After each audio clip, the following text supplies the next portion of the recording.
Cody, I'm a little concerned. I don't know if you saw everything that was happening here, but your son's not here. And I just asked Roy, where is your son? And the answer was Delray, Doral, Sunrise, Pompano, and someplace else. Like, yeah, it's one of those. He gave me 5 or 6 places where he could have been. All I see, have you seen any of the video footage from where your son and Zaz are? Have you seen anything in the preview screen? I saw a fleeting glimpse of Zaz looking ridiculous. Okay, but you saw something on a Zoom. Have you seen them in a wrestling ring? I have not. Okay, because I just saw your son in a wrestling ring, and I don't know who his wrestling character is. I don't know what it is that he's going for, but he's wearing a bandana, he's wearing a wig, and he's hopping around with a bad back. He hurt his back yesterday. I can't think of a worse time to be doing this than immediately after hurting your back. Zaslow looks amazing. He looks great. Don't Tony. Dan, you didn't see what I saw. I saw Zaz real gingerly getting underneath those ropes. It was very old man when he went back up, holding his lower back, trying to get underneath the last rope. Lewis, do me a favor. Before they know that we're watching them as they get warmed up, can you please just put them on the screen? Put them in picture. Just I don't want them to know that we're watching them, but they are in a wrestling ring. I am told it's in Delray, Pompano, Doral, and Sunrise. Roy gave me all of that information during the break. This one's Pompano. So yeah, I don't believe you. I don't believe him. I don't believe that we've got anything under control. And when I look at Zaslow and Chris right now and what they're doing, I don't feel great confidence in that in our show getting off the ground successfully today, given that Chris Cody left this in the hands of Roy. He almost fell right there. He hurt his back, though. They don't know that we're watching. Zaslow looks great, though. He looks this is an ancient reference, but do you guys remember in the original Running Man, the operatic Iceman singer who was fat and bald?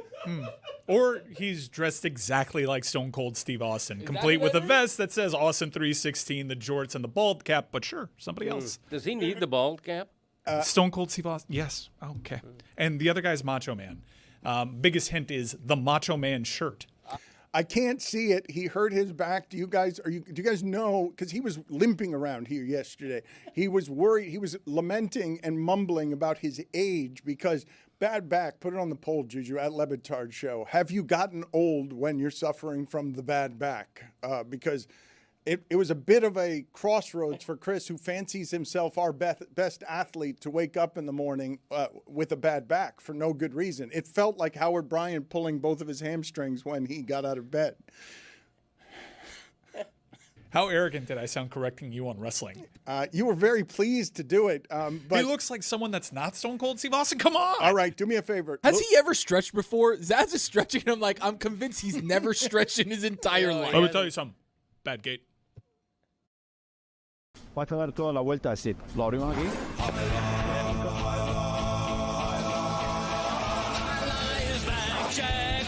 Time for the fastest moving sport. We're so damn excited to get back to the battle court. Step on the concha. Your cesta launches a chick-chack. And the Cyclones gear up for the attack. Highlight is back, Jack. When the Warriors are running through, pick up the phone and call Manu. When the Renegades are moving in,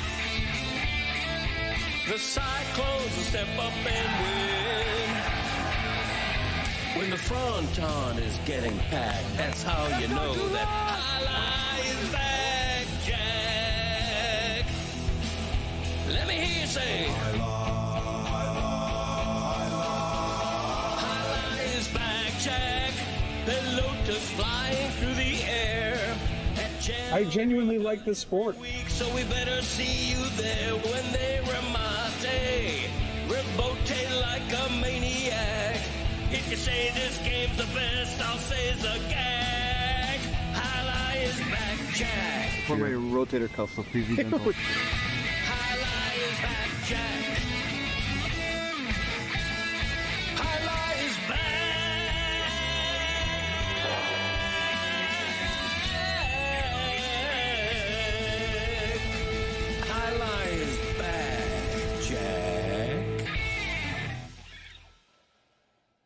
makes me genuinely happy to be associated with everything that you just saw on the screen after the Macho Man and Stone Cold Steve Bloated were on your screen. Put on the picture-in-picture, please. Put them up. I want to keep an eye on them because we're going to go live soon to Delray, Sunrise, Pompano, Doral, where Domino is with Chris Cody and Zaslow. Greg Cody, I wish you guys had seen him. I wish that I didn't have so much going on that you would have had narcissism cam on Greg Cody as he watched his highlight open, because you should have heard him yesterday as he left here, harumphing. He's like, hey, I did that highlight song. When's it going? When you using it? Huh?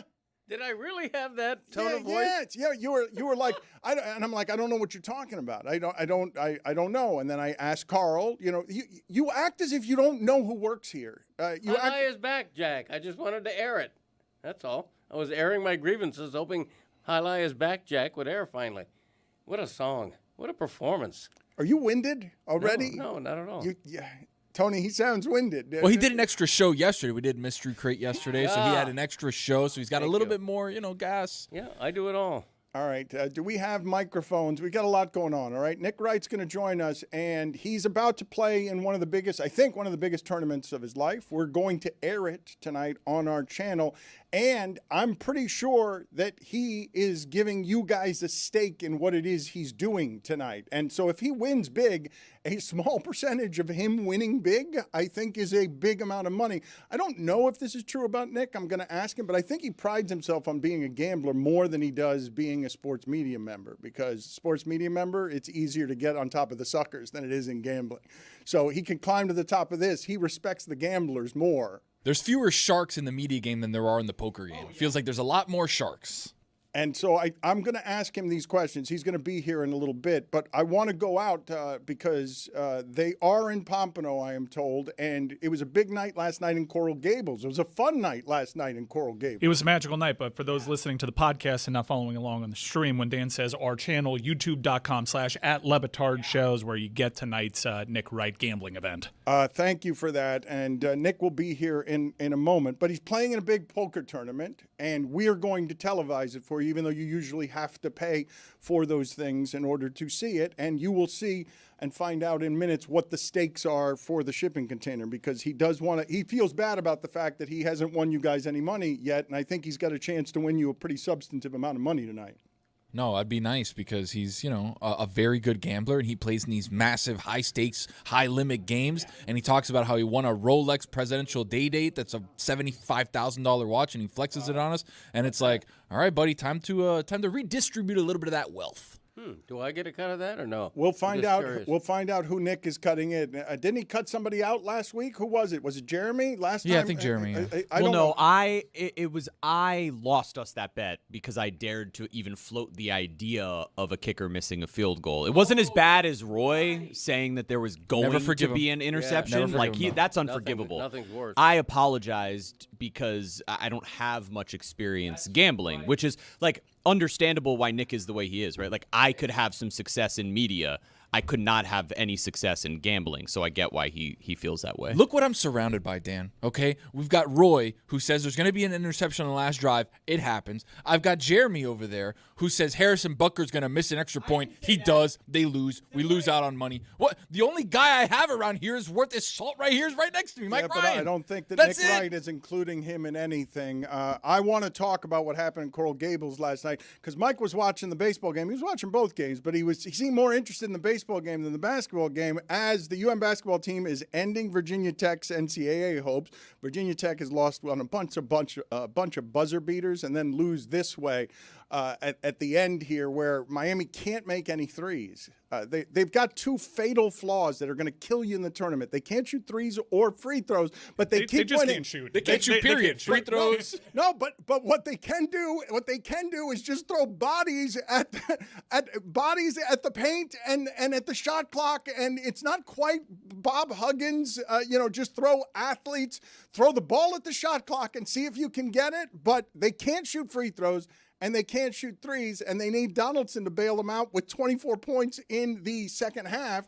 when they're not getting much of anything from anyone else, and they beat Virginia Tech. They're a big favorite against Virginia Tech, and Virginia Tech is playing for its season. If you don't think that matters, look at what Georgia did to Kentucky yesterday, because they knew they were playing for their season. Oh, don't bring up the Kentucky game. I'm so Why? worried because that job is going to open up, and the first call they better make is to Jay Lucas because, look, you mentioned the spread, and you also mentioned that Virginia Tech's had a tough season. I think Virginia Tech's a pretty good basketball team, and when you given the emotion of the North Carolina win, the epic comeback, the travel back, this is a vintage ACC letdown spot for the Miami Hurricanes. Renew goes out for some time in the second half, and you're carried by Trey Donaldson's career-high 32 points. It was unbelievable, but the totality of the sports night on campus was insane because you had people starting their evening at Marklight Stadium against UCF, Jeremy School, a good baseball team, one that has had a lot of success recently against Miami. You had those fans leave to go to the Watsco Center. The game, improbably so, because UCF was dominating this baseball game. Miami had like 4 hits entering the 8th inning. Miami ties it, sends it to extras. It goes all the way to 13 innings, and what you have on television is an amazing scene where some students were running back to Marklight Stadium, and the garage that's adjacent to Marklight is jam-packed with UM basketball fans. It was an electric atmosphere. That's one of the coolest things in UM kind of basketball, baseball. You can sit at that garage that sits right over and watch some of the games, and it's so cool. I will tell you some of the backstory here that makes it interesting as you watch what it is that Zaslow and Chris Cody are doing. We will go to them in a second. But for those of you not familiar with what a weird, wonderful place the University of Miami is, it doesn't really make sense for a campus of any kind of that size, manicured size, to exist in the area it exists in.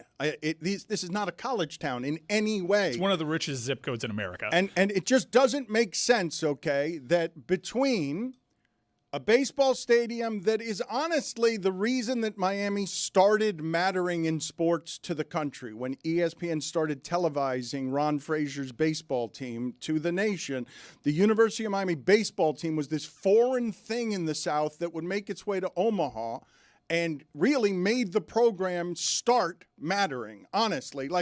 Rick Barry did what he did in the 50s, and football obviously did important things too. But Ron Frazier and the University of Miami baseball program made college baseball matter, and they made sports matter more in this town beyond the Dolphins. So they've got their stadium on the corner, and at that time, the basketball arena is in the bottom of a hotel. It's at the Knight Center. It's at the bottom of a hotel. I'm not even making this up. It's the basketball gym where the basketball team played. Never mind Final Fours. It was underneath. This is good. Continue giving the entire history of both sports. I want to do this because of what happened last night, and you've got an arena now in basketball built on campus. Between that and the baseball stadium, it's walking distance, and what's there is a parking garage between the two things. And, and a bunch of things that medicine makes possible because You mean a hospital? Don't forget the Green Tree practice fields where legends are made. And so between those two things, Miami rarely gets to feel like a college campus town that way with the smaller sports, not football, in other words.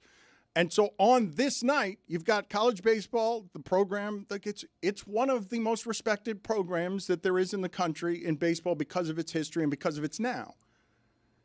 And the basketball team is playing a game during what I said, Mike, was the most prove-it time in their schedule, and they've won all of the games they've played so far. So they should be ranked, okay? Now, it's not the easiest thing to be ranked. The other Miami of Ohio has won 25 straight games, and they're barely in the top 25. They haven't even gotten into the top 20 yet, and they're unbeaten at whatever it is, 25, 26-0. But Miami will be ranked because this game was a letdown game. They had no business winning the last 2 games, but they won them anyway. Honest to God, Greg, this story is beginning to feel, I don't know if they could beat any of these big dogs, but they're just junkyard dogs. Mm-hmm. They're just a team that's sort of been thrown together on, can you beat everyone even though you can't shoot? Put that elbow in that guy's ear and make the refs call it, because all you're going to do is play some physical basketball that's going to ground down. I thought Virginia Tech deserved to win that game last night. And it's worth repeating that Jay Lucas, what he took over was similar to worse than what Mario Cristobal took over on the football team. He had to do a complete rebuild. Like, he had to start over. Larry was great for the program, but he left Jay Lucas nothing.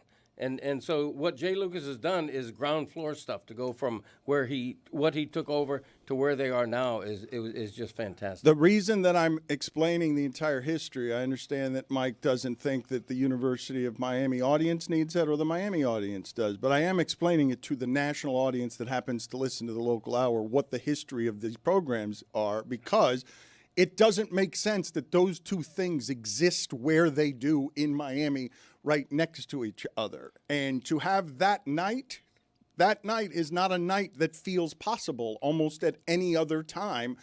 You need the college basketball program to grab the community and the students and fall in love with the basketball team at the same time that the University of Miami baseball team is playing an extra inning game with that specific community of people, which is the baseball people at the University of Miami. The fans of that team might be the closest knit community there is at the University of Miami attached to any sport, because they have a place, they have a corner to go to where it feels like they've still got the 1950s neighborhood. And I'm glad you gave credit to Ron Frazier, the great Ron Frazier, the showman.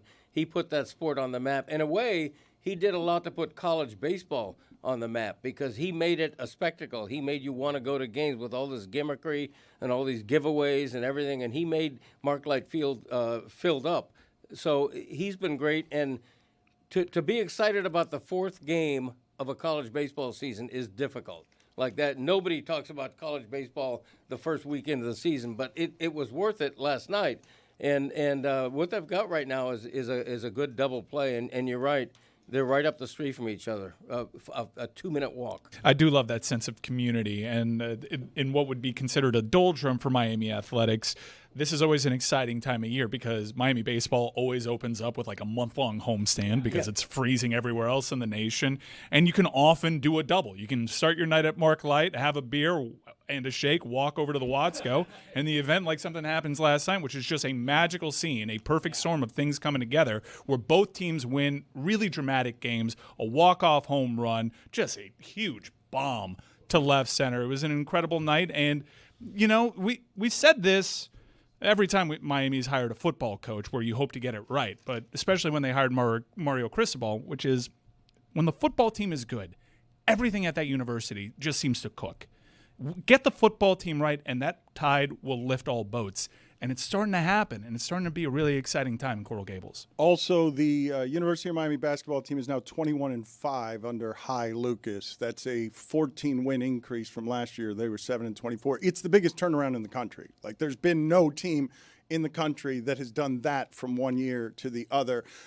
We will get out to Chris and Zaz in a second, but Nick Wright is joining us now. And as I mentioned, he's playing in a big tournament. I don't know whether it's the biggest of his life, but you can watch it at pokergo.com or on our YouTube channel tonight. I don't know how long is this going to go tonight. I don't know what the stakes are. Nick, fill us in on the specifics of what it is you're doing and what the stakes are for the shipping container.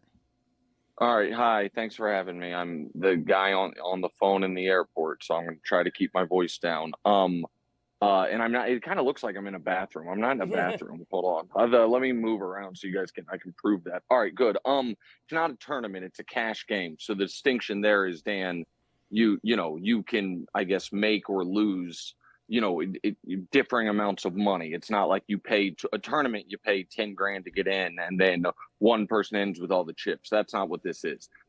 As far as the stakes, Dano, it seems like they might be a little bigger than I had anticipated, because a lot of the guys who were playing yesterday, the guy who put the game together, Antonio Esfandiari, who old poker fans will remember as the magician during the poker boom, he put the game together. And in what was supposed to be a pretty friendly game with him and some LA businessmen, he lost $345,000 yesterday. And which means today's stakes are probably kicked up, which, could be good. We'll see. I wired, it's going to be on stream, so I can just tell you guys, I wired $100,000 to the Aria Resort and Casino. And hopefully they wire back more than that. Now, as far as the shipping, how people can watch, they can also watch on my YouTube page. It's free for everyone. People should watch on your YouTube page. It'll start The stream will start, I believe, at 6 p.m. Eastern and will go 6 hours. It'll just continuous play. And am I wearing the same thing in that picture? Close to it. And you look like you're out of rounders, though. You really do you look like you're out of that jacket is out of you just emerged from a Turkish bath. So and that jacket in the picture, I just realized, is Scotch and Soda velour sweatsuit that I wear. This is an old Nike Tech Fit, but I'll wear something different on stream, but it doesn't matter. The point is this. So I'm just going to give the shipping container a free roll of 5% with a maximum win for them of 5K. So if I win 50 grand, the shipping container can chop up 2,500. If I lose, they lose nothing. And if somehow I go, if this thing goes crazy, they're maxed out at 5K to split amongst themselves. I'm glad Roy is there, because the last time I did this, I don't think Roy was there. So who gets to be a part of this? What's the group? Who's there? Well, we've got. Let me see the room. You got Roy, Greg Cody, Tony, Mike Ryan, Jeremy are the people who are here. And Lewis. What about Lewis? And Lewis, Yeah, yes. Can't forget about Lewis. Lewis is the only guy I talk to every time. I really need to move because it really does look like I am in the bathroom. Yeah, it does. I got to get behind a door or something. I'm going to do it from here. And so now I will tell you an added element of it, because I think my edge might come in getting under people's skin. There's a guy in this game who they call him Kiki. He also is known as Senior Tilt. He's actually one of the main sponsors.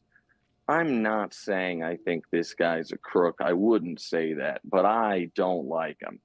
And he seems to have endless money. Now, where does this money come from? No way to tell, but he seems to have a lot of it. And so I want to win, but I really want to win by kind of going through him. So that seems like it would be good. The guy who created Burning Man seems like something Mike Ryan would be into. He's playing in the game. I mentioned Antonio. There's this guy named Doc Holiday, Doc something, who's like a neurosurgeon. Guys, that's racist. He's like a neurosurgeon who, but he also wore like a bedazzled hat yesterday. So I don't know how sharp he is. So I don't know. So it'll be good. It'll be fun. And I need to, the need is strong, but I thought this was going to be a game where a good win or a bad loss would be in like the low to mid 5 figures. And yesterday, a lot of people won and lost in the 6 figures. So I might be slightly under-rolled for it, but the good and the bad side of having A+ credit amongst the gambling community is just because I only brought 100 grand doesn't mean I only have access to it. So we'll see. It didn't take, I work hard. I deserve to take a shot. And I think it's a good spot. No pros in the game except for Antonio. And Antonio is going to be on mega tilt because he lost 350 grand in a 100-200 game yesterday. Any other questions? Yeah, I've got a ton. You still haven't answered who's involved in the shipping container on this bet. You have to select the people. I just told you all. Okay, but so the 6 of them. Those 6. Who's 6? Lewis. Those 6. There's 4 people here. Okay. Then Lewis. All right, so it's 5 of you. My bad. Macho Man's not allowed to be in. Okay, no Zaslow. He chose to be Macho Man. No Zaslow, no Chris Cody. Definitely not No Chris. Greg Cody. No Greg Cody. Greg's got money. Is he in the shipping container? I was going to give my cut to charity. He was trying to get in there, but I guess Can not. I just tell you something? Greg Cody has been suckling at the teat of legacy media for so long. If this guy doesn't have millions in cash literally buried in the backyard of his house, I'm disappointed.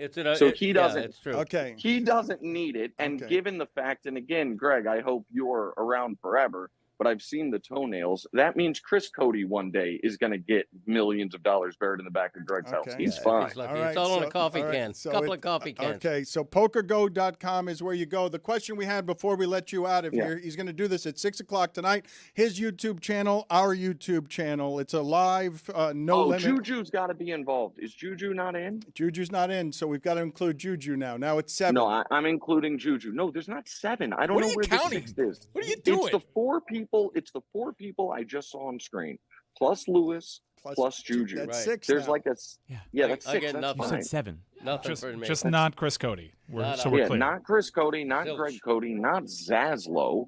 Zaslow, nice press.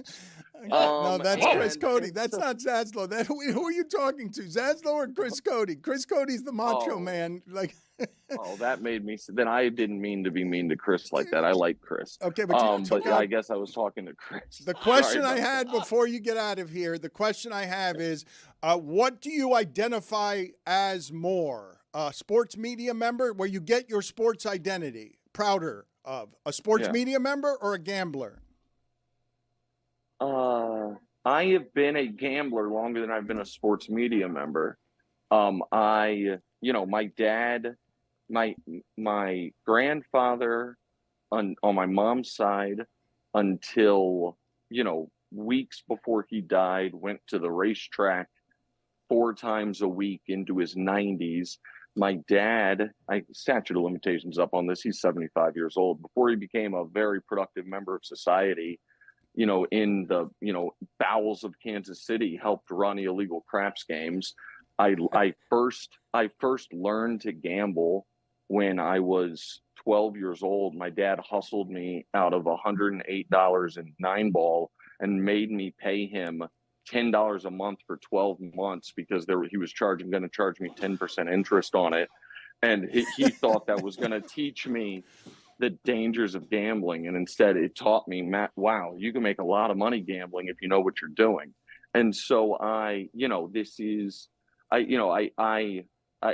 answer is both, but one is in my DNA and the other is, what I love and what I do for a living. So probably gambler first, sports media member second is, I guess, what it would be. But I mean, this is not for everyone. But it certainly is for me. And I've never been happier with respect to this great show that in your millions and millions of listeners, my wife is not one of them, because my wife and I she knows I'm a gambler, but we don't really talk so much about amounts. And if she were to be watching and heard the amount that was wired to the Aria Resort and Casino, I think she would call me and be like, "You were joking with them, right?" My answer would be like, "Well, because you don't want to lie." But so it is. We'll just see how it goes. All right. PokerGo.com is nice enough to allow us to do all of this tonight. So enjoy it. Thank you, Nick. The answer is you're a gambler, and the answer is you're a gambler because it's harder to get on top of all gamblers than the suckers in the sports media business who are easy to get past. Quick question, Nick, before you go. Yeah. Mahomes just restructured his deal. He pulled the Tom Brady, saved a bunch of money for Kansas City against the cap. Do they make a run at Tyreek Hill? Do you want Tyreek Hill? Oh boy. So I'm on the record at various times over the last 3 years ago. I said I think Tyreek Hill is going to play for the Kansas City Chiefs in 2026. He obviously in the last 2 years, he already had a tough off the field, rap sheet. It got tougher. He also suffered a catastrophic injury. He also was an all-time first ballot bad teammate to Tua. So for all of those things, I am not certainly as hot on it as I once was, but I'm also not going to lie to the audience. If they sign him, I'm not going to be like, I won't be a fan of the team. Like, maybe that makes me a bad person. My concern on it is that, listen, that every football team's going to have some, potential bad actors.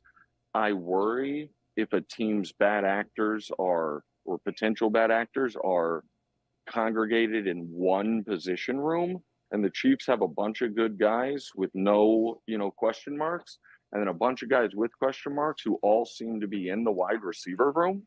So adding, I don't know if Tyreek Hill is veteran leader there. But if they get him for $5 million and see, I'm not gonna. I just got to be honest. This is, it's pro football, and I'll probably be like, man, maybe they can recreate some magic, and I'll deal with it. But I don't think it's a necessity. I am very interested. I want your guy, Mike, at 9th in the draft, Bain. If he's not he is my number one hope as far as realistically could be available. Who I want. I would rather have him than Jeremiah Love, the running back. If Bain's gone, the running back, I think, is fine, but it's a risky move, obviously. But the Chiefs right now, speaking of gambling or betting, right now on DraftKings, I think the Chiefs are 17-1 to win the Super Bowl. They have the 9th best Super Bowl odds. That's the dumbest thing I've ever heard in my life.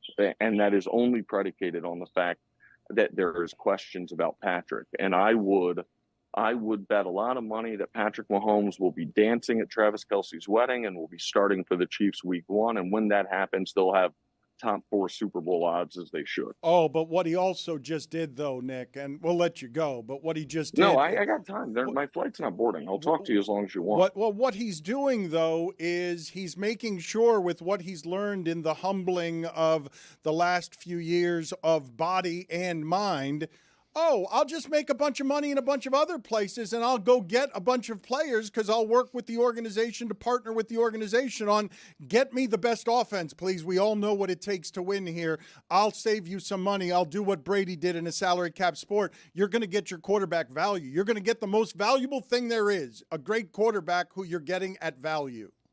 Well, listen, he's done this. I don't want to, I'm not trying to go in the face of what you just said, but, I don't think it's about humbling.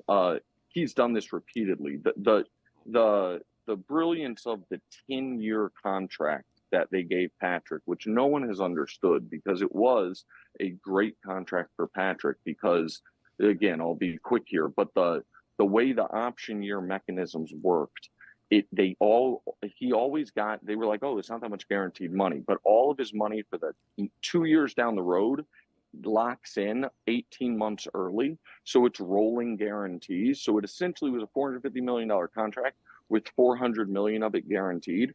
And so every year they do this thing where he's going to have a $75 million cap hit, it becomes a $35 million cap hit. Like that is just the way his contract works. They can do it easily, but they're still not under the cap. Like they still have other work to do. But the Chiefs will be fine. They had an awful year there, but we were also reminded how flawed the rest of the conference is and how 2 of the teams that were supposed to be next up had such disasters. They fired their coaches. So I'm not worried about that at all. And I want to say one other unrelated thing, which is Mike Bryan, I stand with you, buddy. I thought your rant was great. And I also think that while I think, more respect for people that, whether they're on our side or the other side, that are open and unabashed about which side they're on, rather than the folks. And this is, I know you're going to think right now, Dan, I'm talking about Stephen A. I'm actually not in this regard. The folks who make fact errors when they're talking about real life stuff and attribute it to, I didn't know. And if you track those fact errors, 100% of them have been an error in the direction of whatever the conservative talking point was. They never once was like, oh man, I got fooled by a liberal meme on this and I spread that misinformation. They always make mistakes in the same direction, which is quite telling. But I thought you put it quite concisely and quite well about the shift in political discourse amongst sports media and what is and isn't allowed. And so I liked that a lot, and I appreciated it, Mike. He punctuates the societal dismount by sitting back on the toilet, back in the God toilet. See you later, Nick. Good luck tonight. Thank you for allowing us to be on this ride with you. He is an exceptional gambler, and I think you're going to see tonight in an entertaining fashion him make some people at that table crazy, because I think he enjoys the human silliness of how do I get under the skin of my gambling friends here. They're not as good as he is at this. It doesn't mean they won't get better cards. It doesn't mean that they won't beat him, but they aren't as good at the science of studying people as he is. Can someone relay to Zaz that occasionally picking your leg up does not constitute a stretch? All right, let's go to Zaz. Let's go. It's long overdue. Let's go to Zaz right now. Also, please put up on the screen, instead of Stone Cold Steve Bloated, put on the screen the Running Man character that I said that he looked like. Tell me that I have this wrong. I feel like this is what Zaslow looks like in the ring. I think we need the audience to help us come up with the name of this tag team here, because I'm going to go with Los Gorditos. And if you guys have anything for me on this front, I'd like a name for this as a tag team. I think this is younger than Mr. Toad's Wild Ride. Yeah, I blew that yesterday. I wore that one all the way home. I was thinking about that when I drove in today. Why did I go Mr. Toad's Wild Ride there? Ooh, Ichabod Crane, say that. Zaslow joins us now from Sunrise, Delray, Pompano, Doral. And Zaslow, tell us why it is that you think a stretch is to just kick your knee up again and again. Yo, you guys clearly don't know how to stretch, all right? You're sitting down there in a studio talking your talk, all right? I'm here getting working. You see that? That's how you stretch. You see this? That's how you stretch, all right? Learn something. Okay, sorry, I didn't mean to offend you. We need a name for this tag team. Domino is helping teach them. He seems slightly embarrassed from the shadows. He doesn't seem like he is proud of his wrestlers. He thinks that they look funny, and I want to know, where are you right now, Chris, with your back? How are you feeling with your back? Ooh, see, that's how you do it. Dano, I'm feeling all right with my back, Dano. The great ones tell their body, not today. That and a bunch of Advil. I'm not seeing straight right now. Yo, you're in for a surprise. Let me tell you something. You may look at me and say, yo, Zaslow, he looks great, but he doesn't have any experience, all right, in wrestling. I'm a great wrestler. You're going to see. I know so much about wrestling. I'm going to be awesome here. I'm a great wrestler. All right, Domino, what have you seen so far? Because I fear that if, like, for example, if Chris Cody just tried to do the most basic of Hulk Hogan's, run from one end of the ring to the other and do a leg drop, his back is going to break. Like, I don't think he can do this correctly. His back is what I meant to say. No, apparently they think this is still Halloween. Why aren't you in your gear? I came to work porque yo me puse las pilas. I came to work Ahora too. sí, Look at ahora this. sí. I don't know what you're doing. I look more like Stone Cold than you. I have the actual knee brace on, all right? And this one, Macho Man, all right? You don't know that. Yo soy Macho Man. Dan, this Domino's been running his mouth. He's gonna get it. Work. You costume contest, all right? You didn't get the memo. We're ready to work. You're wearing like pajamas or something. I've always been a checkers guy. Nacho Man. Oye, mira, ponte en cuatro que te doy para el tiro. Hey! All right, so wait, are you guys going to actually do some wrestling? Are you going to do some moves? Or are you just going to be in character? We were going to train, but I think I'm just going to have to go straight into a fight because the disrespect is real. You want to fight? Yeah. If you want to fight somebody, you fight me. You know what, 2-on-1, lo que sea, a mí no me importa. You want to fight somebody, you fight me. I'll tell you Look, your partner's already cowering away. See what happened now? Oh! What? Oh, you need weapons? Now what? You need weapons? You want to get violent now? I'll tell you what. I'll tell you what. There's one of you. There's two of us. How about no little bits? Bring a third. We have we get down. How about that? How about we show everybody? We're gonna put you down. I don't know what you said, but it sounded tough. Whatever. Chris, are you going to hit him with the chair? Oh, you're just going to put the chair down and play with your hair. Well, we're very winded. He'd have to take a breath. So, Chris, stay tuned. All right, thank you. That's about enough. This is called foreshadowing. That's enough. All right, that's good. We've set it up. The rivalry. Yes. So Chris's character, as far as I can tell, is just a wrestling character that moves the hair out of his face. That's all, and then points. You're forgetting at the you. point. He's like one of those animations at Disney that only has like so many moves. He hits like this like double jump on his feet thing, and then goes up to the ropes and just points at him. And I think he workshopped a catchphrase. Hey now. The Hank Kingsley.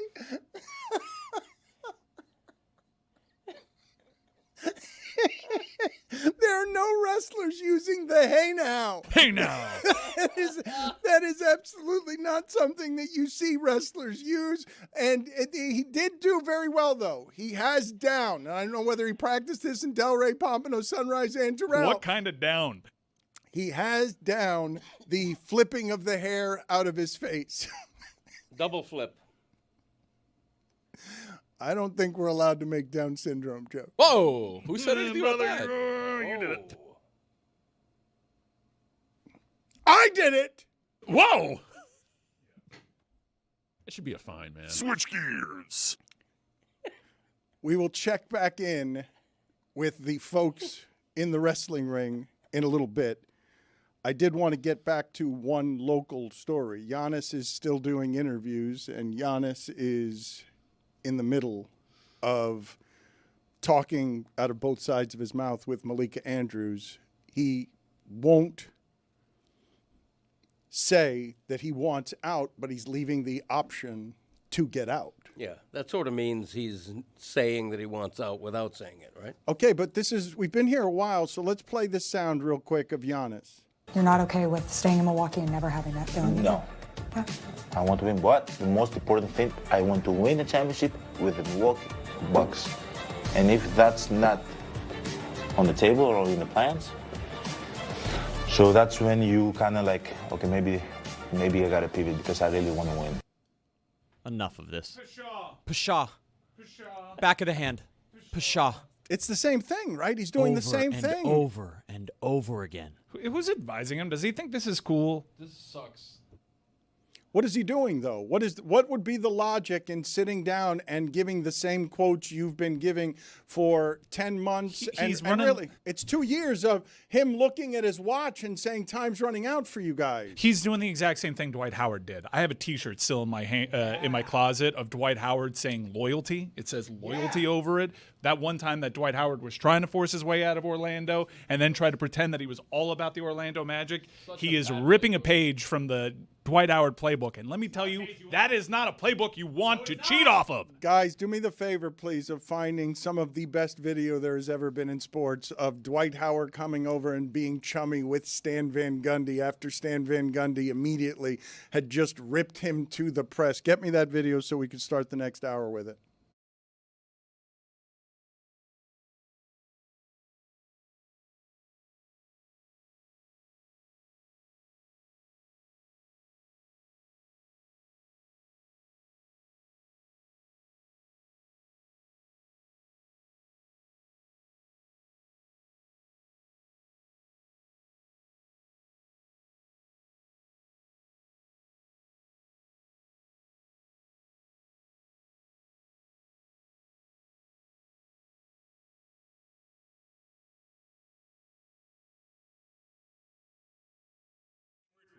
Williams. Now, Dan, imagine what you just experienced being a 6-foot whatever man. Now put that in a 4-foot man as I'm trying to cross the street last night, looking at certain puddles going, this could be it. This could be where I go because the water was moving very fast. I forgot my floaties. I can't swim. I have a very large head that sinks. I have a very fat butt that floats. That's not good for swimming. I'm very nervous. Florida is not a good climate for me. He instantly goes upside down. I do. I turn into a fly girl in a club, just face down, ass up. Like, that's me. Instantly in a puddle. Here lies Brad, killed by puddle. That could happen. Brad Williams makes me laugh all the time, but rarely as much as when he's greeting Mike Golick and they are doing that shoulder handshake, and Mike Golick has to get down and Brad Williams has to climb up. Why didn't you just go in for a straight handshake because to say hello? Because then I nut tap him. Because if I go straight handshake, there's the possibility. And by the way, how much, Gojo, were you just holding back? You're like, if I go full shoulder into this guy, he may evaporate into Skittles. I was more thinking on if I went to pull in, because we went the dap with the hug. Yeah. And so there's that pull in the middle, and I was like, are we going to airlift Brad right now? Is this going to end up being like a swinging situation? Did you go football mentality, low man wins, I'm not going to let this guy beat me. That is true. I thought about just getting all the way down. You got down pretty low. I thought you were going to throw out your back. I was Jason Kelsey tush push status, trying to get down on all fours there. It was good. And now I'm realizing that I missed my calling as an O lineman. God, could you low imagine man wins. the Brad Williams led tush push? Unstoppable. Well, not only was it funny because visually that was funny, you were also interrupting a story of Brad Williams kicking a one-legged man out of his last show. That's the story that you interrupted. I did. There is no love lost between people who share parking in the handicapped space. He was gone. Get out of my show, sir. Now, did you know he was one-legged before you kicked him out? I did not. I did not. So when he gets up. I was in Bridgeport, Connecticut, and where all the one-legged people hang out, and the guy was talking way too much, and it's the worst kind of heckler to me. I will gladly take a heckler that yells out "F you" more than a guy that loves me but is just talking too loud and commenting on every joke and be like, that's so true when you did that. Like, God damn it. That's a great joke, Brad Williams. Yeah, that's great. You're killing it, Brad. That's what I'm doing. It's like he's encouraging me, but it's like your mom clapping too loud in the stands. Like, Mom, shut up! I can do this. And so I talked to him. He's like, hey, I paid good money to get in here, and I like, dude, you gotta shut up. And I finally had to kick him out. So he stands up, and he does the walk. And when he walks, the pant leg goes up, and I see the shiny metal underneath, and I'm like, oh no, no. And I kind of. And then, because I can't filter thoughts, I go, you have one leg, sir? Oh, so you just decided to play with the cards out. Let's go. And then he turns and goes, yep. And I was like, am I kicking out a soldier? Did you serve? And he goes, nah, car accident. And I'm like, okay, get like, if it's a soldier, then yeah. But I actually kept talking to him, and then because I felt bad, I invited him back. And he sat down, and we proceeded with the show. But then it just kept going. He got his second chance to the point where now I see the faces of the people around him being uncomfortable, and I'm like, all right, well now you. So I kicked him out again. No, I kicked him out again, and he gave me the whole like, well, do you know how much I paid for these tickets? And I go, an arm and a leg. It's time for Vegas legend Carrot Top. The man is a legend, and he's a legend in Vegas where it's hard to be a legend. I've seen him. His face is ID to get into all the big places. And he's also, though, he's a Florida guy as well, and I think he should be a Panther fan because he grew up in Boca. So I don't know where he is, but I believe he's bigger than Wayne Newton now. He's more Vegas than Wayne Newton, and I'm not joking when I say comedy legend for 40 bleeping years. 40 bleeping years and still doing it 4 times a night. In Vegas, you, Carrot Top, Mr. Top, are rooting for who in this series?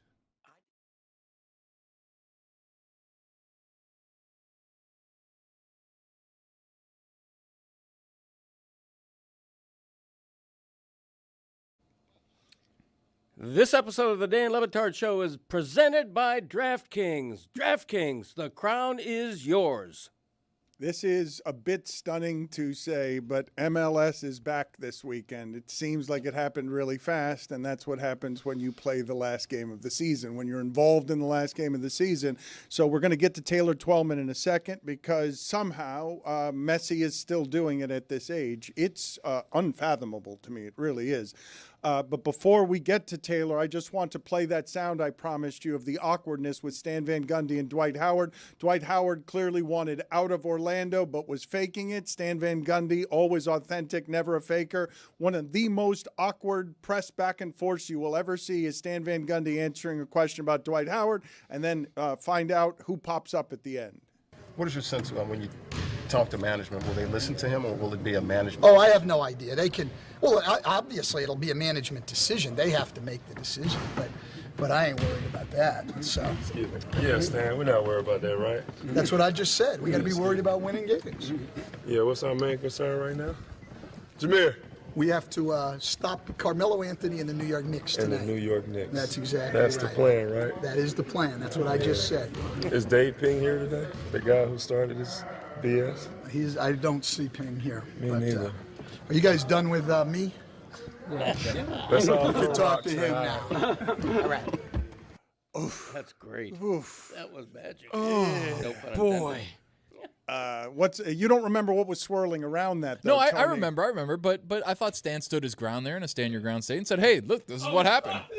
Yes, it is. Stand your ground state. Yeah, Taylor, you can't stand your ground in all states these days. Taylor Twellman is with us Talking about now. making a point, Dan. What's wrong with you? Even I don't know what he's talking about. MLS is back this That weekend. felt forced. He's the lead analyst for Apple TV's MLS coverage.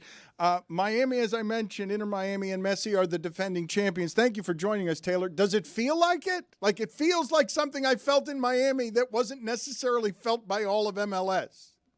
Yeah, it feels like it 100%, Dan. And I also think when you look at where they are this year on paper, you can make an argument they're actually going to be better. They're more talented.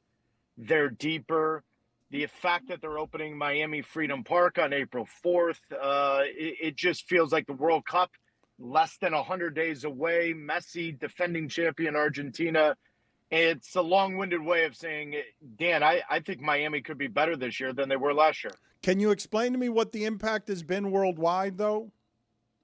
Worldwide in the sense that anywhere I go now, because of what Messi's done, the conversation of Messi, whether I'm in the United States, whether I'm in South America, whether I'm in Western Europe, the way it was a little bit ago, everyone's talking about watching Messi in a pink jersey. The fact that Inter Miami's not worth more than $1.45 billion, Dan, in the blink of an eye that happened. Everyone, because of Apple TV and the ability to watch this globally, everyone's getting an opportunity to watch Messi in MLS. And then I think when they open Miami Freedom Park, there's going to be a culmination of 12 hard years of work from the Moss family, the Beckham family. And I think it's only fitting that Lionel Messi's in that pink jersey that day. Is the job done for him? Like, it's already a success, right?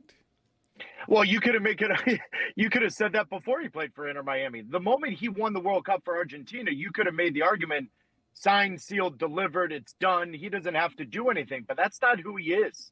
Dan, he's a very unique individual, and I've had the fortunate pleasure of really following him and seeing him and watching the competitiveness and watching behind the scenes of how every single day he's driving to be. He doesn't need to do anything. He's accomplished everything in the global game, in the game here, and yet every single time he steps on the field, he wants to prove you wrong. He wants to prove me wrong.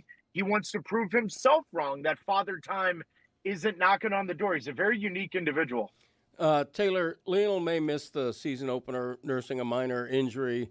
With Argentina in the World Cup a focus, an increasing focus, do you expect Messi's play for Inter Miami to be really regulated, a time management thing that we haven't seen before? It's a great question. It really is. I think the answer to that is no, because Lionel Messi has said even himself that in order to play in this World Cup, he's got to be 100% match fit. Now, a lot of us would say, well, maybe that is load management. It's the opposite when you're at his age. Any single time you can get yourself 65, 75, 90 minutes, he will do so. Messi believes that he can only get that kind of fitness in games, not in training. Now, in saying that, they've got CONCACAF Champions Cup, they've got MLS, they're going to have Argentina friendlies. If there's a little wiggle here or there, to steal an English phrase, I would absolutely expect Messi to be very mindful that he doesn't want to expose himself. But if he can play the game, he's going to play the game. He's always done that. He always will do that. And especially because a lot of eyeballs, even more so in the United States of America, will be watching him defend the World Cup title. I know he's saying publicly that he won't play if he's not 100% fit. You can miss me with that. I expect him to play for Argentina. We have some other questions about things outside of Messi, but you just brought up a point that I'm not sure has been absorbed by the American public. This club was worth $56 million in 2022. It is now the most valuable franchise in MLS at 135. That, plus the championship, suggests to me that the only way this could have gone better is if he had won all the championships. But if I'd given them the choice in Miami, which would you prefer, to win all the championships or have this, the most valuable franchise and now a future with a stadium that's opening? You understand what I'm saying? Messi has somehow exceeded the expectations. He has. Dan, I'd argue they're not mutually exclusive. I'm not 100% sure they're worth that number if they haven't won the amount of trophies that they've won. Now, you and I could probably argue for 10 minutes. Okay, they're worth 1.1 billion or 1.2. It's not that much. But the point being is that in order for it to be successful, the dream was to open Miami Freedom Park as defending MLS Cup champions. They've done that. Now, behind the scenes and even publicly, they're talking about winning CONCACAF Champions Cup. So after the World Cup, Messi is then playing and representing in the FIFA Club World Cup. And so it just never stops because he's a winner and he wants to win. But Dan, make no mistake about it. If you would have asked the owners, you get the cup trophies or you're worth $1.4 billion, I'll let that simmer. You know that answer. Hey, Taylor, thank you for joining us. Yesterday, we were talking about lewd behavior in the stands. There was a college basketball game in which the F Miami was chanted, and Greg wanted it eliminated from sports. And I brought up what happens in Mexico with the homophobic chants, how CONCACAF and FIFA have taken a lot of steps to phase that out, and yet the chants persist with North America hosting a World Cup. How would you phase this out of the game? Can you even do that? Well, look at the Champions League game yesterday between Benfica and Real Madrid. And so as much as FIFA wants to raise their hand and say no racism, racism doesn't exist here, listen, actions are louder than words for me and slogans. And what happened with Vinicius Jr. is absolutely irresponsible. It's completely gross. There's no place for it in the game. Listen, I loved playing in front of fans that told me to F off, that told me any kind of stuff. But the moment you go to racism or homophobic, you lack creativity. That's not even a good chance. So for the audience, though, we should point out Prestiani allegedly he called him a monkey 5 times. Correct? All right. So this was Champions League, Benfica versus Real Madrid. Vinicius, in my lifetime in soccer, has been subject to as many of these incidents as I can recall any other player dealing with. Michael, 27. Yeah, 27 times. It's insane. He scores a big goal. He celebrates. Prestiani, a player for Benfica, allegedly to those on the pitch, calls Vinicius a monkey. And 5 times. Yeah. Jose Mourinho, not his strongest moment. A former Real Madrid manager tries to smooth things over, says we can't be a racist club. Our greatest player is black. Just all a bad look. In fact, I've never heard this defense before. Chouameni actually said Pestriani was telling people on the pitch that, no, I didn't call him a monkey. I called him a gay slur instead. Then after the match, full denial from Pestriani.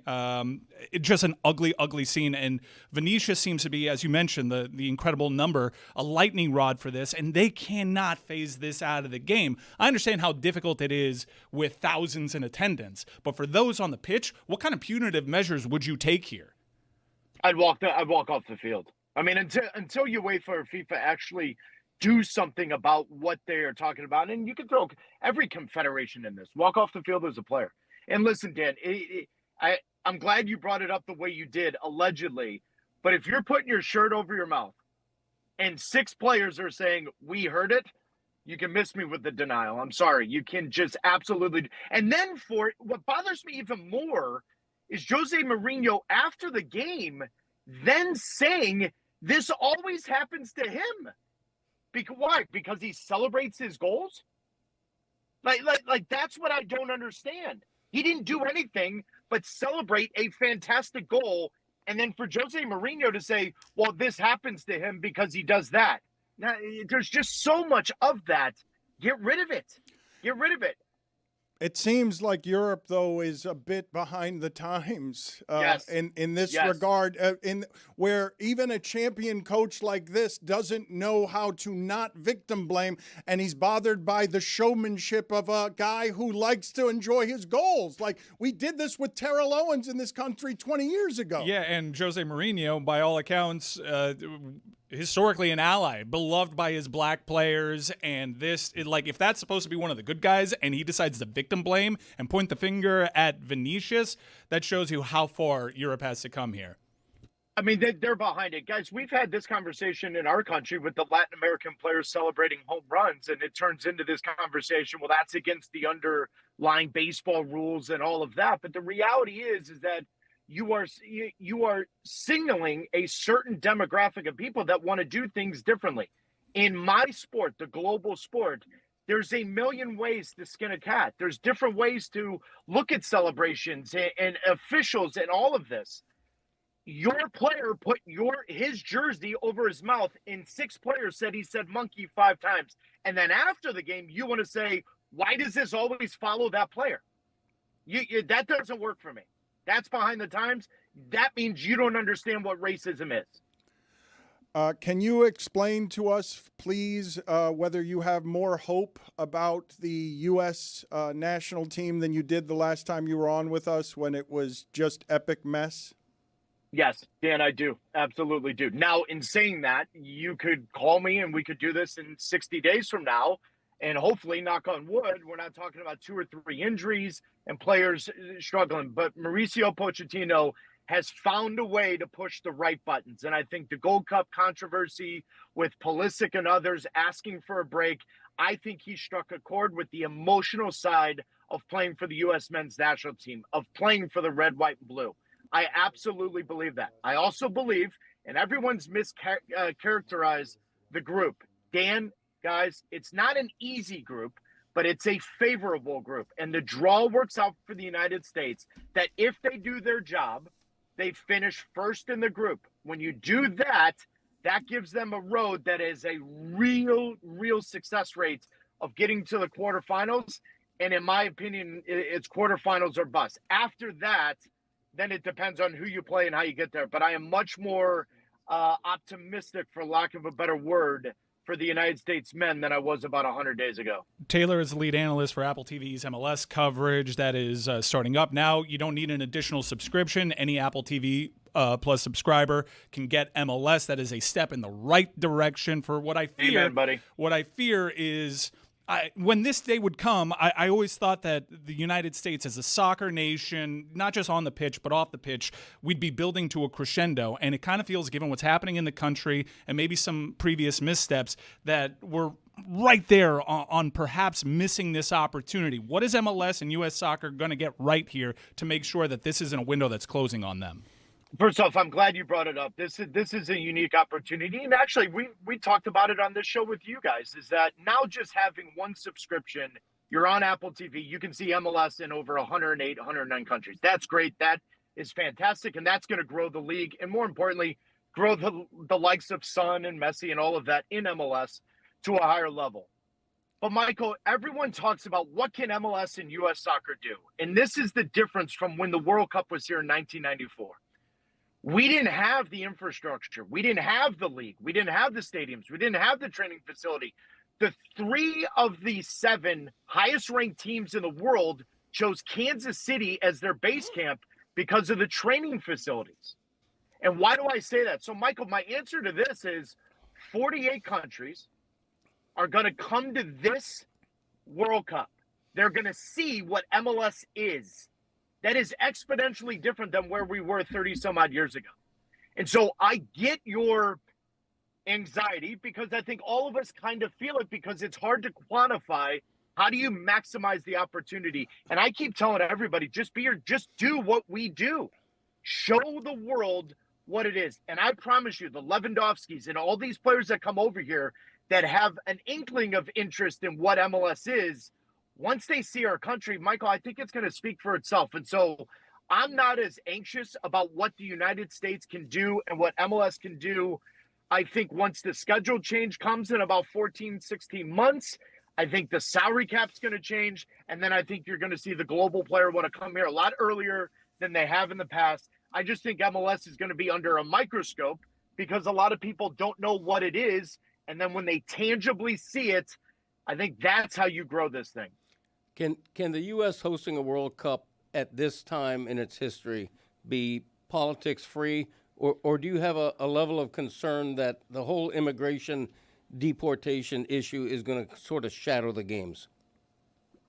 I will never be a person that says politics isn't in sports, and I will never be a person that says politics is not in the global game and in world football, because essentially that's how some of the clubs were born, were based on politics. And so I do believe the World Cup and the United States, and in that frame of work and that time, I think it will be safe. And I want it to be safe because that is what the United States is. That is who we are. We are a diverse country that opens our arms to people coming to see and experience what we do.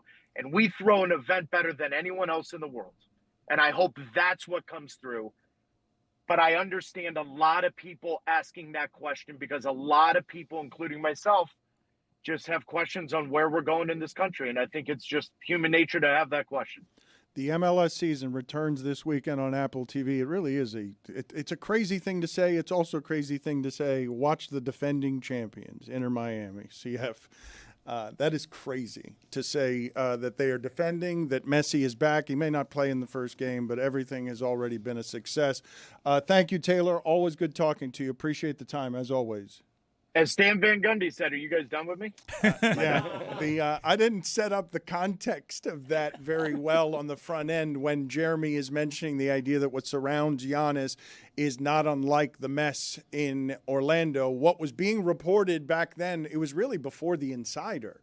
It's not like coverage was now. It was just being reported in a handful of newspapers that Dwight Howard, a Defensive Player of the Year, second in MVP voting, somebody at the time that you would have argued might have been about as good as LeBron, like that.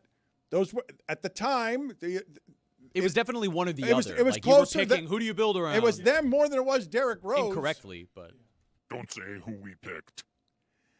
Dwight Howard ended up wanting a trade, and it was reported in a few newspapers. And Stan was basically saying, "Yep." There's tension there. Yep. Remember when we wanted Odin over Durant? Oh, man. Yeah, my worst work. It's a real suffering. There are a couple of things that I have to catch up with on today's show because the wrestlers have been distracting me. Have we gotten any good names via the internet? Better for a tag team than Los Gorditos. Greg, did you make a mistake earlier in the show and call Ron Frazier the Showman instead of the Wizard? Or were you just saying he is a showman? Right. It's not because you got his nickname wrong. No, I was using a lowercase Showman. Okay, very good. It was right. a lowercase Yeah. Showman. Yeah. Mike, how did you feel about Taylor calling you Michael again and again? Taylor's my dog. Like, he's one of 4 people on the planet that can do that, I guess. Okay, he's allowed. It's kind of like Wilbon calling you Danny. All right. Yes. And Doggy, too. Doggy calls you Danny. Doggy set a record for calling me Danny at the Super Bowl 8 times in a single interview. That does not happen quite that often. I want to go back out to our wrestling friends, and I need to give Domino some promotion for pointing for helping these clowns. Domino in the Bash at the Brew is Friday, March 6th at the Tank Brewing Company in Doral. He's taking on Stallion Rogers. Matches start at 8 p.m. You can find tickets, ccwtix.com. Can we go out to Domino now and see if these two guys have learned anything in the way of wrestling? Because Zaslow's quite the showman there with his Kid Rock shorts and his Is he gonna talk to us? Small S. and his belly. Yes, I'm going to talk to you guys in a second, Zaslow. I'd like to talk to you. Are you ready for me to talk to you, or are you guys not ready? Why for is me he to already go limping? immediately? He's like hobbling over. He's up. The Macho Man is coming back into the ring now. Have we gotten, Jeremy, any good nicknames for these two guys? For these two guys, tag team from the audience. I see Cold Soda, Steve Austin. I see Hardy's Boys, which is pretty good. Yeah. Dos Huevos. Greg, how do you feel about the job your son is doing? I've never been prouder. He's also a showman, though. Bam Bam, Big and Slow. Ooh. He's taking a punch. Wow. The chops are real. He's selling. Man. Don't hurt my boy. Zaz's not taking any of the bumps. That's probably smart. Zaz's a cuck over there. Yeah, given the gate.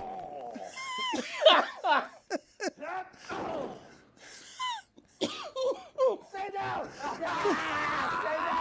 Make a mockery of my facility! Yeah! Oh, you want more? Or are you done? Are you done? Yeah. Terminat.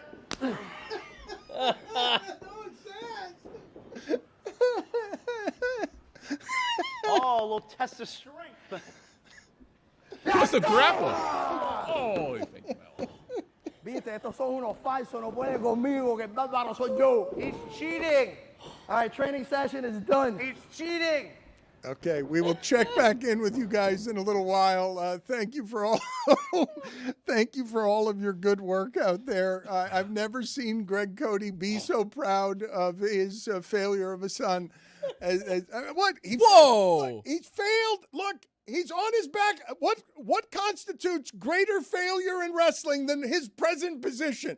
You're mad at me saying he's being counted out with no one on him. Yeah, that's not how wrestling works. Domino should know better. He's a showman. I cannot wait to see how sore both these individuals are tomorrow. Zaz got knocked out by a slap to the chest. Getting back to something that we were talking about earlier, Greg, with Nick Wright, the Chiefs aren't favored to win the AFC West this year. That's the first time since 2018 that they're not favored to win the division. And we were talking yesterday about what the Dolphins are going to do and Tyreek Hill. Mike Renner is saying that Malik Willis went 13 for 15 for 450 yards and 2 touchdowns on deep passes with the Packers. Insane stuff. Easily the most intriguing free agent quarterback in years is what Mike Renner is saying. That's pretty impressive. Yeah, I who else had like glowing praise? Chris Sims said that Malik Willis is a budding superstar. Now, I really loved Malik Willis at Liberty. I thought he was raw. And then when he got into the pros, the game moved a little fast for him and the consistency was not there. But I can understand Miami Dolphin fans and really teams. This is the bad quarterback year. You don't have many options unless you have the number 1 pick, and Kyler Murray looks like the prize. I can see fan bases talking themselves into Malik Willis's ceiling because at Liberty I did. Oh, it's not going to be fan bases. It's going to be these two guys because the two people running the franchise. Look, I have to think that they already know that if that's the guy they want, they're going to get him. They're going to outbid others, and he's going to want to be with the staff that he has some familiarity with, and he's going to want a chance at, can I be the guy? I don't have to be behind the first-round pick, Jordan Love, and the politics of that are never going to get me a real chance. The numbers on Malik Willis, I just mentioned them, on deep passes. Look, everybody wants that. Nobody has that. You've got the Seahawks have explosive plays, but even Mahomes – the Chiefs are going to talk themselves back into Tyreek Hill because of how hard explosive plays are in that league. Deep passes, 13 for 15 for 450 yards and 2 touchdowns. It's obviously a tiny sample size, but the only advantage the Dolphins have, actually it's twofold. They've got his management team, and they've got the opportunity to build the whole thing around him. Nobody else can do it quite like that. A great measure of explosive plays, too, is how much time do you have in the pocket. And the Dolphins need really to address, obviously, the offensive line. They've got a couple pieces there. But the offensive line, you're not going to be able to sit back and throw those deep passes when you're getting bum rushed, 2 seconds in. I think they'll go offensive line in the first round if I were them with the 11th pick. Although Reuben Bain would be very, very tempting because Miami has so many needs. He's going to go before 9. Well, I've seen him anywhere in that 9 to 11 range. I mean, that's exactly about where he's going to go. If they want him badly, he's the best pass rusher in this draft, and if you're the best pass rusher in a draft and as good as he is, you're going to go before 9. Bulk Hogan. When you talk about Malik Willis, though, and you talk about Patrick Mahomes, whatever the gulf is between what has been the top of that sport and how far it is that you are from it, when Tyreek Hill went from saying out loud, we could win 8 or 10 Super Bowls with the Chiefs, coming down here, not winning a single playoff game, and now possibly going back to Kansas City. And I found really interesting what Mike Florio was saying. He named 8 teams that would want Tyreek Hill. And I'm like, the last time I saw Tyreek Hill, I saw an explosion on a leg that would make me wonder whether or not that person can still be fast when they come back. Never mind quick and cuts. That was a knee explosion. His leg was going the wrong way. Like usually when there are knee injuries, and you guys tell me all the times you've seen an injury. Kevin Durant, I guess, would be one, but not one of the gruesome ones that makes you turn your television off and that person comes back with the same speed that they had before. Willis McGahee. Yeah. I mean, I can't tell you what Willis would have been without the knee injury, but he was pretty damn good as a pro. And imagine that was 20 years ago. Like, obviously, me and Mike were talking back here. Tank Dell, who had a knee explosion on a big game. That's one of the most gruesome injuries, and he missed all of last year. He's trying to work his way back. Dude, the knee looks deformed. Like, I don't know how he's ever going to get back to what he was in terms of, like, explosion. And Tyreek, he was already, like, even when he was healthy, you could see his game diminishing. Yeah. He was slowing down. The explosion out of the routes wasn't exactly the same. But, I mean, we'll see how the recovery goes. I imagine Tyreek Hill is still going to have impressive straight line speed, and that'll be an asset. Those guys that are fast, that just give me 1-9 route. It's how Deshaun Jackson ended up playing for like 3 teams down the final stretch of his career and was still getting opportunities. I think he's the perfect fix if you feel like you're close to championship contention and you're light in the wide receiver room. He's a good 1-year gamble. He's a guy that you can probably get cheap. Again, though, I do want to come back here because while he said Willis McGahee, to my recall, and I may be recalling this wrong, okay? Willis McGahee was a first-round running back and was a very good professional running back. But when I thought of him in the pros, I did not think of breakaway speed. I thought of a great runner who was a very rugged runner, but not as fast as he was at Miami. This is not a common knee injury, okay? His knee exploded. It's a dislocated knee and the leg going in the wrong direction. He's 32 years old, built on quickness. When your gift is that you're faster than all the other athletes in the league, I think if your leg explodes that way, you might not be anymore.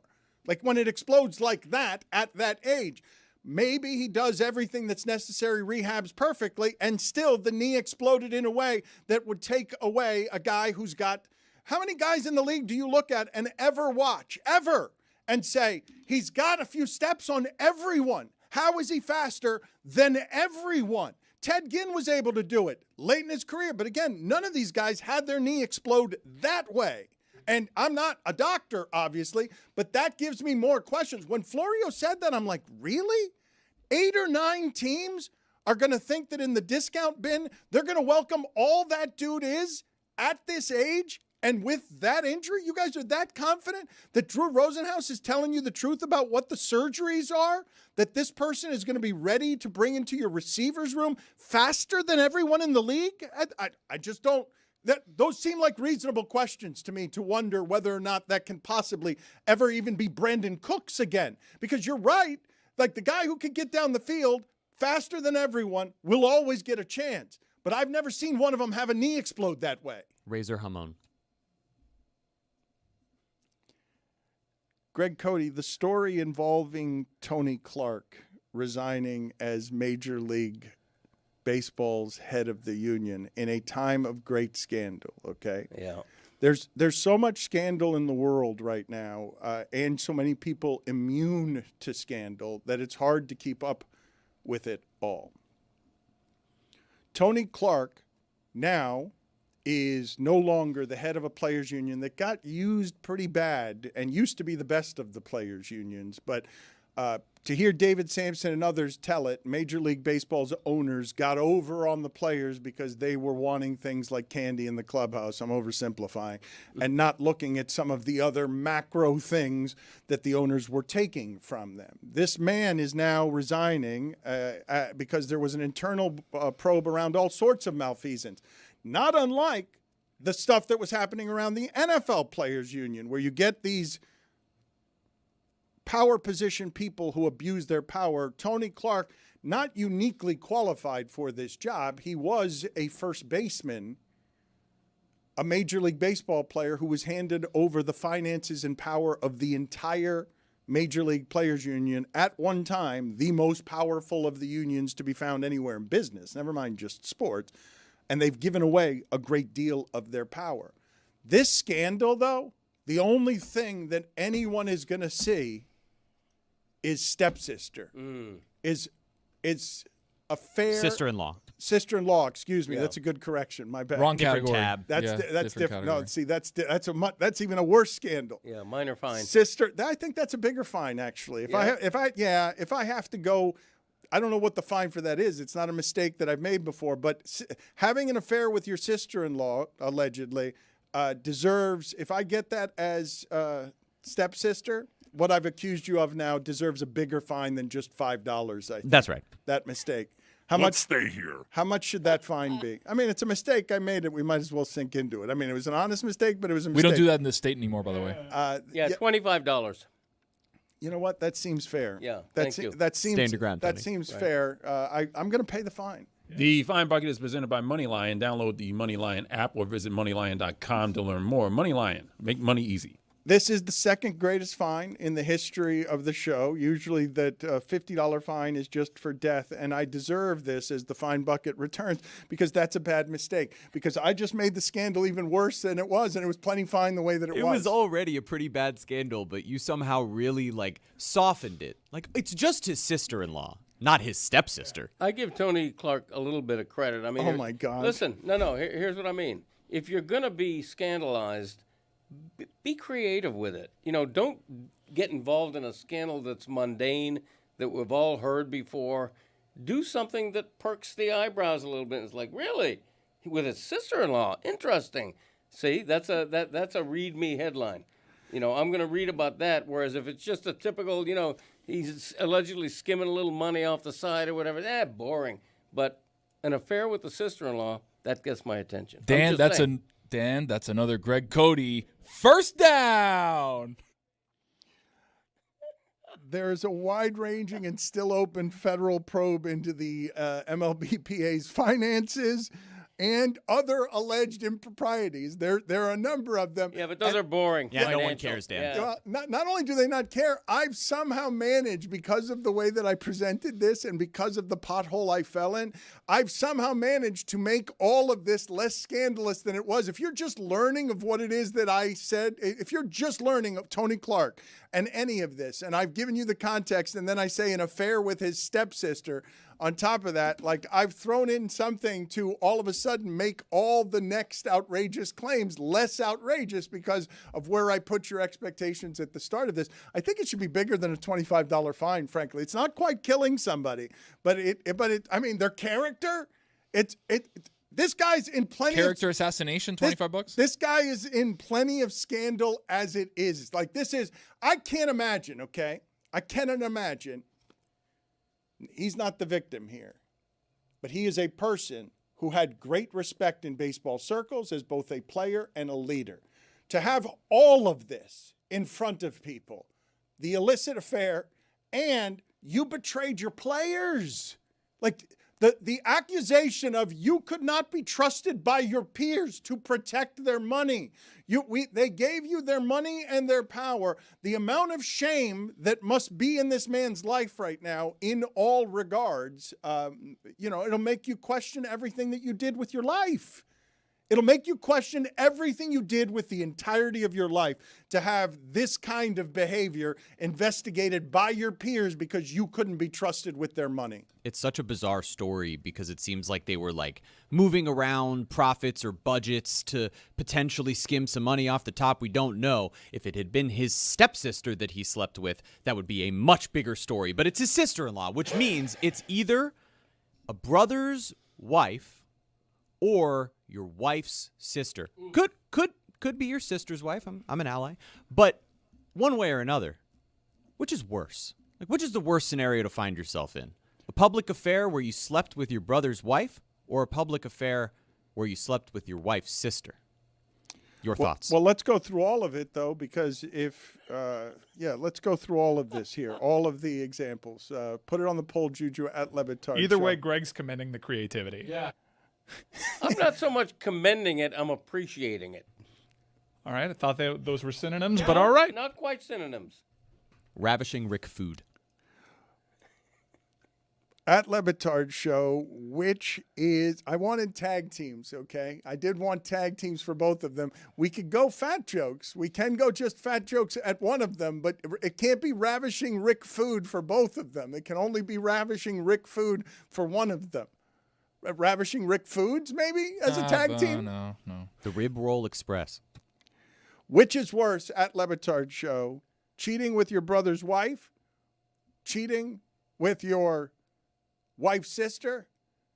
Or cheating with your sister's wife? Yep. Parenthetically, I'm an ally. Yep. Yeah, make sure that's Yeah, put that as well in there, just to make sure to cover all the make sure ground. by erasure does not exist. But so as far as scandals go, though, I am positive that most people here don't remember Tony Clark as a player, and most people here don't necessarily. I don't mean in the shipping container. I mean listening to. I was about to say Tony the Tiger.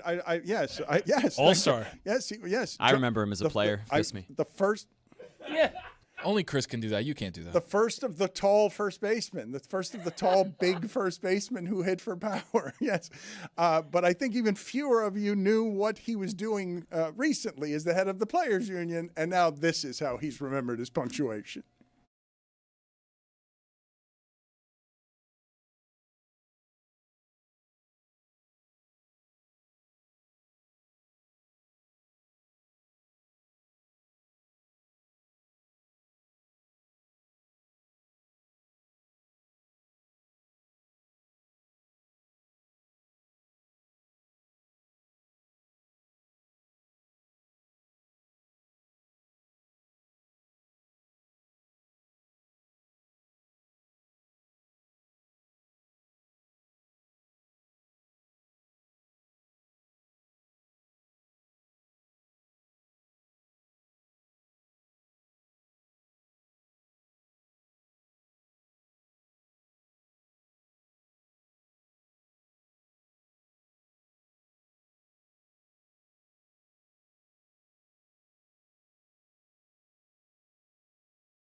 So honestly, thrilled to be doing this with you because I have admired your work. You are just such a sculptor. You're an artist as a comedian. It's sort of the Why? Thank you. Well, the craft of it. It's such a hard way to make a living, Jay. I don't even understand how you make a living that way. I really don't. You have to be demented to choose. You know what? I'm going to laugh my way to the top. I'm going to take the expectation of funny, and that's how I'm going to get rich. Get out of here. It's crazy. It seems sort of second nature to me. You know, I think it's one of those things. If it's what you like to do, it just comes. You know, I remember when I was in college, I'm dyslexic, so I would get out of any sort of written things, and I was taking speech therapy. And I remember the professor said, now at the end of the class, each student will have to give a 20-minute talk. And people went, 20 minutes? Oh my God, I get done. I thought, I'll do it right now. I'll talk for 20 minutes. Yeah, let's do this. You know, so it just struck me as funny. But you could be funny in an instant? You knew that this was something? No, not funny. I had to give a 20-minute talk. I mean, I didn't have a routine. I wasn't a comedian yet, but it just seemed natural. I mean, I always read that getting eaten by a shark and public speaking are the two things most people are afraid, you know, that kind of stuff. But not you, right? Like that, you didn't need attention, right? An audience just didn't scare you, right? Even though you were dyslexic, even though... No, it didn't scare me. It didn't scare. You know what's interesting? A lot of people don't realize, you remember the Smothers Brothers, right? Yes. Well, Tommy Smothers was dyslexic, and they were folk singers, but Tommy would get the songs wrong. Michael, boat the row ashore. No, it's row the what? And they made it part of their act. And that's kind of how they became a sort of funny comedy singing team, you know? How do you watch stand-up comics? Because I imagine you are watching not just to laugh, but to see where the comic's insecure, where the comic looks off stage or looks at his feet. I imagine... No, not really. I watch it just to enjoy it. You know, I like comedy. I enjoy watching comedians. You have to be careful when you're a comedian because someone does a joke and then you realize you never want to be on stage and that subject comes up and your mind immediately goes to that person. So you have to be careful not to try and take somebody else's material. You know, that's sort of the biggest trick. A lot of times you don't want to watch comedians do routine on a particular subject because if you're developing something along the same line, oh, now you can't do yours because it's too close to theirs or whatever it might be. But no, I watch it. You know, it's like I like to make love, but I don't want to be a gynecologist. You know what I mean? So I enjoy it just being, you know, just being around it and being with comics. It's always fun. you came up through the pipeline of where stand-up comedy was born, right? Like, I mean, you're almost at the roots, Jay. I mean, I don't know if it's Pryor and Carlin, but coming up through the LA comedy circuit, coming up through the comedians when you were writing with David Letterman for JJ Walker, right? Like coming up through the Comedy Store. Can you take me through the path of what you imagined your career was going to be and how it is that you arrived in? Well, like, I can't even imagine getting from there to the Tonight Show. Well, I'm a huge believer in low self-esteem. I think it's the key to success. If you don't think you're the smartest person in the room, you're more likely to listen and pay attention. I mean, when I was doing the Tonight Show, I'd constantly be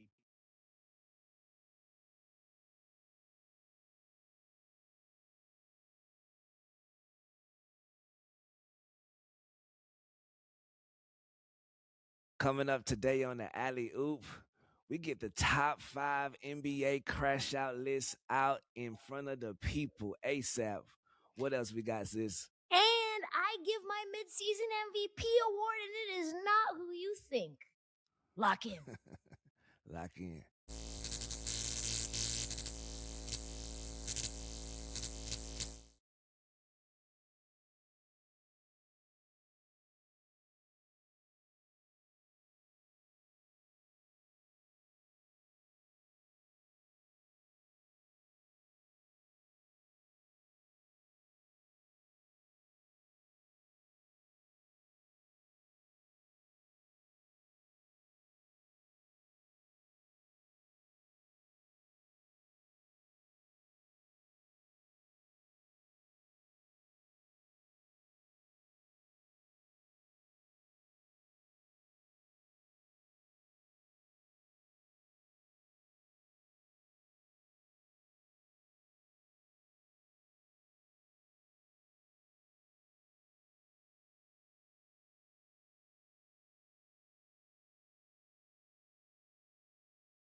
we're afraid he'd be too good. You know, I get that all the time. Or I get comedians who auditions for the Tonight Show, and they didn't quite have them. They were close, and their agent would say, "You're scared because you know if my client kills, he could take your job." No, I want your client to do well. It's just that, you know, talking about Reagan's trip to Pittsburgh 30 years later, it's not really timely anymore. Okay, can you try to update the material? Oh, and then people get furious. So there's all sorts of reasons why. But I think the key is I was always happy at whatever level I was at. I mean, I used to have a day job and then be a comedian at night, and I would bank one and spend the other. And then when the comedian money got to be pretty good, I quit the other job. And I thought, oh, I'm making a living as a comedian, because it's probably a sad reflection on our society, but the worst comedian in the world still makes more than the best teacher, which seems hardly fair, but that's just the way it is. And so I always was able to make a living, and it was okay. Each year got a little better than the year before, and that was okay. It's so funny. Whenever I watch these shows about, there's a couple of them on Netflix and HBO about comedians, it's a backbiting, horrible business, and everybody hates one another. And that wasn't the case at all. I mean, I got where I was thanks to Steve Martin and Johnny Carson and Harvey Korman. And consequently, when I got a little success, I brought Johnny Carson in to see Ellen DeGeneres and some other comedians as well.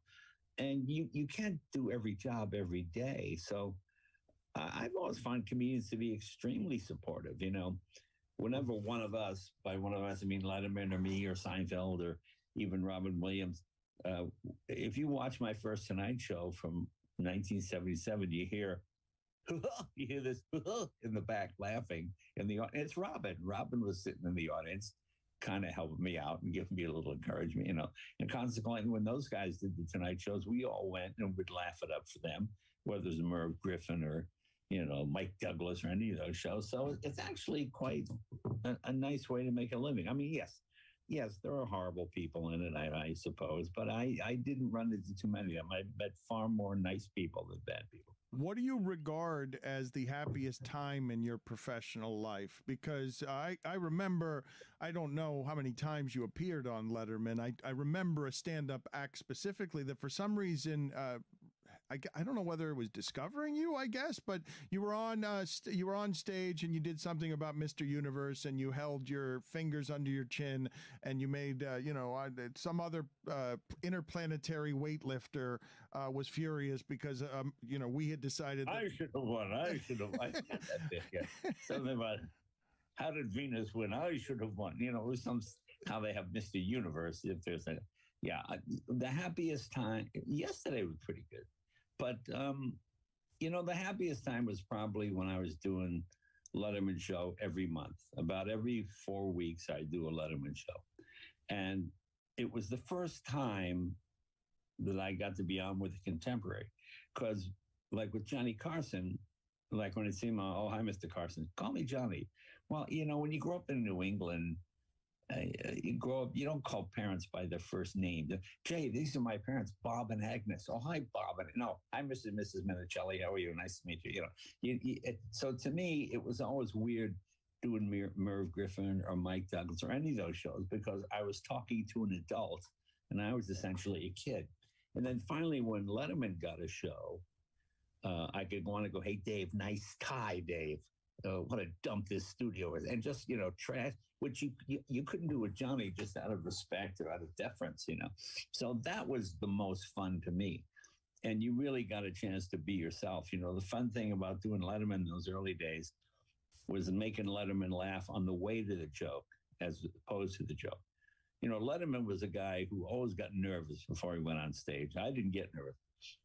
So one day I was eating a sandwich and Letterman stops me and he goes, how can you eat that sandwich? You're on.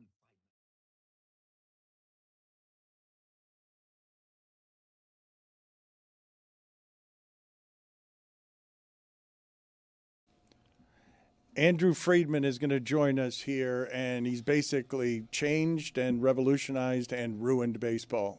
He's the president of baseball operations for the Dodgers, and all they've done since he's been there is won. Basically, they changed the game when the Rays were changing the game, and then the Dodgers said, well, we'll do that, but with money.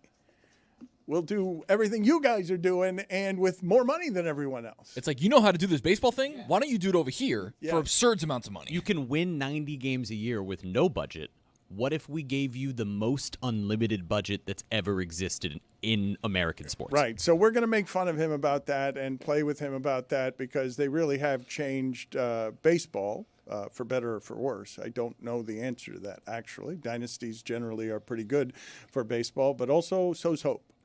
And last year, I didn't actually think they were better than the Blue Jays in that series, but it doesn't matter because they won. Oh, you say no now, but I still think the Rams should have been champions of the sport. Now you say it. Now you say that the Dodgers. Why don't the Dodgers prove it for all time? Because they beat the Blue Jays. Sports are an imperfect measurement. The Farty Boys. The perfect measurement that we have is out in Delray, Sunrise, Pompano, Doral, where we go out right now to Chris Cody. He is still in character. He's been in character for 2 hours. Zaslow's been in character. They must be exhausted still being in character. Chris Cody, take me through what's going on out there. Zaslow loves wrestling. He's been bothering me for years about start a wrestling podcast with me. And now we get to see all of their skills. Chris, where are you with how things are going out there? Done with all the talking, it's time to get to dancing. Beatdown time coming up, Dan. Beatdown. Really? Are you fighting? Advil's wearing off. Let's get going with this. All I'm right. about 60 seconds away from tearing a hamstring. I have so much time left in me. All right, go ahead. What have you learned from Domino? Go ahead and we got a. What's this called? A 2-on-1 match? No. This isn't a handicap. This isn't a 2-on-1. Esto lo que va a formar aquí es tremendo despingue. Yeah, that's right. That's right. Yeah. Falta respeto. Aquí making me come at 7 in the morning. I thought I was here going to have a healthy training session. Y me está faltando respeto. I haven't had my Cuban cafecito for the day. Yeah. And they're here disrespecting my dojo, my facility. Gonna catch that healthy beatdown, puto. Hey, Hey. Wait a minute. Es una falta de respeto, Dan. Esta gente que son que me mandaste aquí. Puto sounds racist. That sounds Let's racist. go. No, let's go. Tú sabes qué, mira. Go ahead aquí. All right, get my earpiece out. I can't listen to this crap. The Legion of Spoons. Vamos, ponte en cuatro, que te voy a partir. You ready? Here we go. Yes! Esto vaya. Ow! Ow! Ah! Ah! I got go. A cord around his neck? Oh, they're bad guys. My apologies to the audio audience.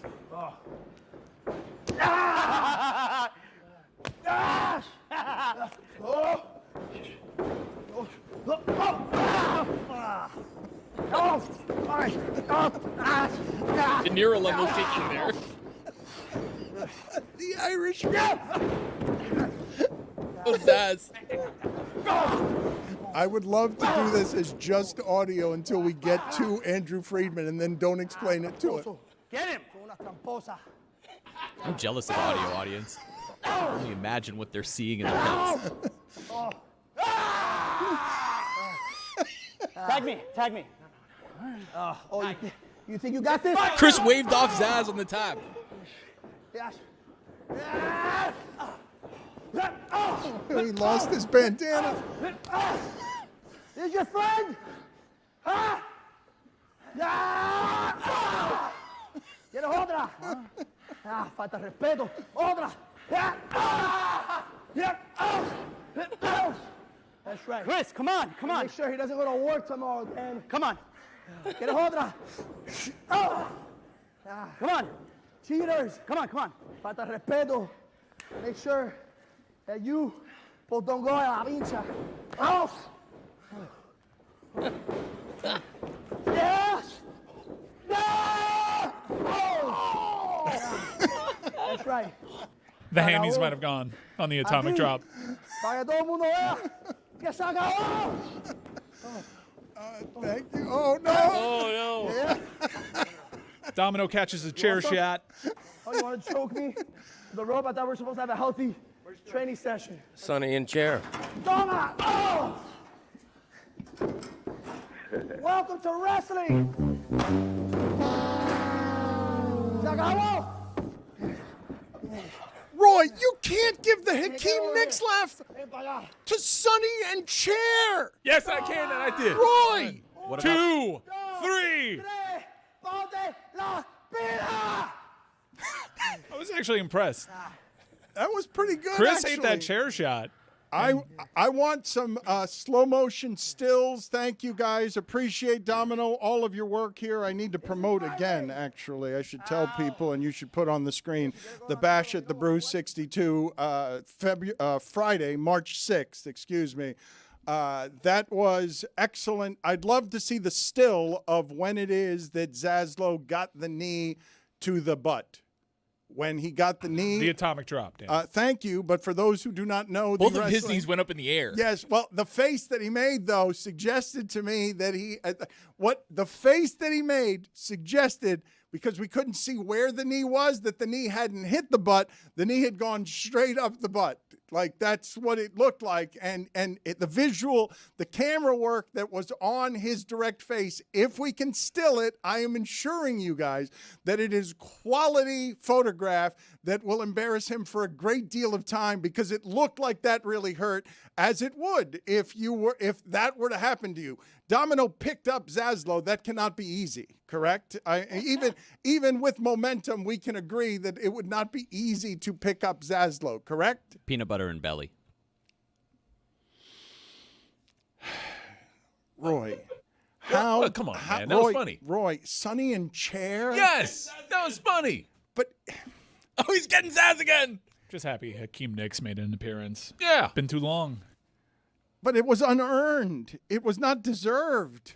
Defend yourself there, Greg. No, he can't defend himself. Sonny and Chair, because Zaslow had been hit with a chair. Because my son was holding the chair when I said it. Do I have to explain this? You know what? I missed that. Okay. Yeah, there you go. See, thank you. You're welcome. One more time. Wow. Roy got it. Roy got it. Give him another one. I did. That right there. That was a great That's still. when the hammy went. That's when the hammy went. You could see his hand like holding exactly where the knee went, which is. Yeah, Zaz is still on the mat, and I don't think he's selling. The Mid-Bite Express. It is my fault, Greg, and I deserve a penalty for not understanding how nuanced and great your joke was. There you go. And Thank so I don't know what my penalty should be. I'm $26. Well, no. Major penalty, 5 minutes, swooning comedy. So Andrew Friedman, I'll come back to do that, but I'm going to leave for a moment here because I deserve this penalty. It's been a rough show for me in a variety of different ways, so I'm going to just take 5 minutes off and see if I can gather myself. All right, see you, Dan. Stepsister. I tell you. Mr. Toad's Wild Ride. It gives us an opportunity to talk about something that I've wanted to talk about for a couple of days here, which is it just started. They just dropped the puck, Canada versus Czechia. But we have an incredible day of hockey right now. Tough. Sweden is a very difficult matchup for the U.S., and it allows us to revisit what happened over the weekend, Sunday, as the Daytona 500 and those boys returning left was going on. Matthew Tkachuk and them boys took on Germany, headlined by Leon Draisaitl, Edmonton Oiler, Stanley Cup final rival. And cameras and microphones caught Matthew Tkachuk telling Leon Draisaitl something that is just quintessentially Chucky. Always a bridesmaid, never the bride. Perfect. Matthew Tkachuk doing Matthew Tkachuk things. Now we turn our attention to today's opponent, Sweden, which is going to be a very difficult test. Loads of NHL players on Sweden, chock full of them. This is going to be a very difficult matchup, and it wouldn't surprise me at all, Roy, if Sweden takes this one. Yeah, that's going to be a tough one, and I'm going with the under on this one. I don't think there's going to be a lot of goals scored in this game. This one's going to be testy. For as well as the U.S. played, this is a very difficult matchup for them. Sweden, and you couple that with the European crowd in Italy. The German crowd was extraordinary. That was basically a road game for the U.S. You have loads of big-time hockey games, big-time important players on the ice right now. Canada is probably going to have the easiest time today, but Finland, Switzerland as well. The Swiss also surprised with the level of NHL talent that they have on their roster. This is not the four nations where there were two very clear teams. The Olympics are a little bit different, and I think that the favorites outside of Canada, who should do well given their enormous talent disparity, this one's going to be difficult for the U.S. Like I said, I'm on Sweden money line on this one. Minnesota wrecking Chew. And the Slovaks today, they railroaded Germany. I tell you, Leon Draisaitl. Always a bridesmaid. Yeah.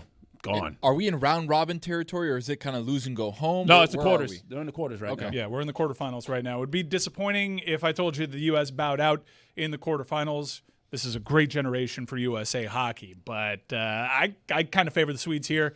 I've made that pretty evident. But would this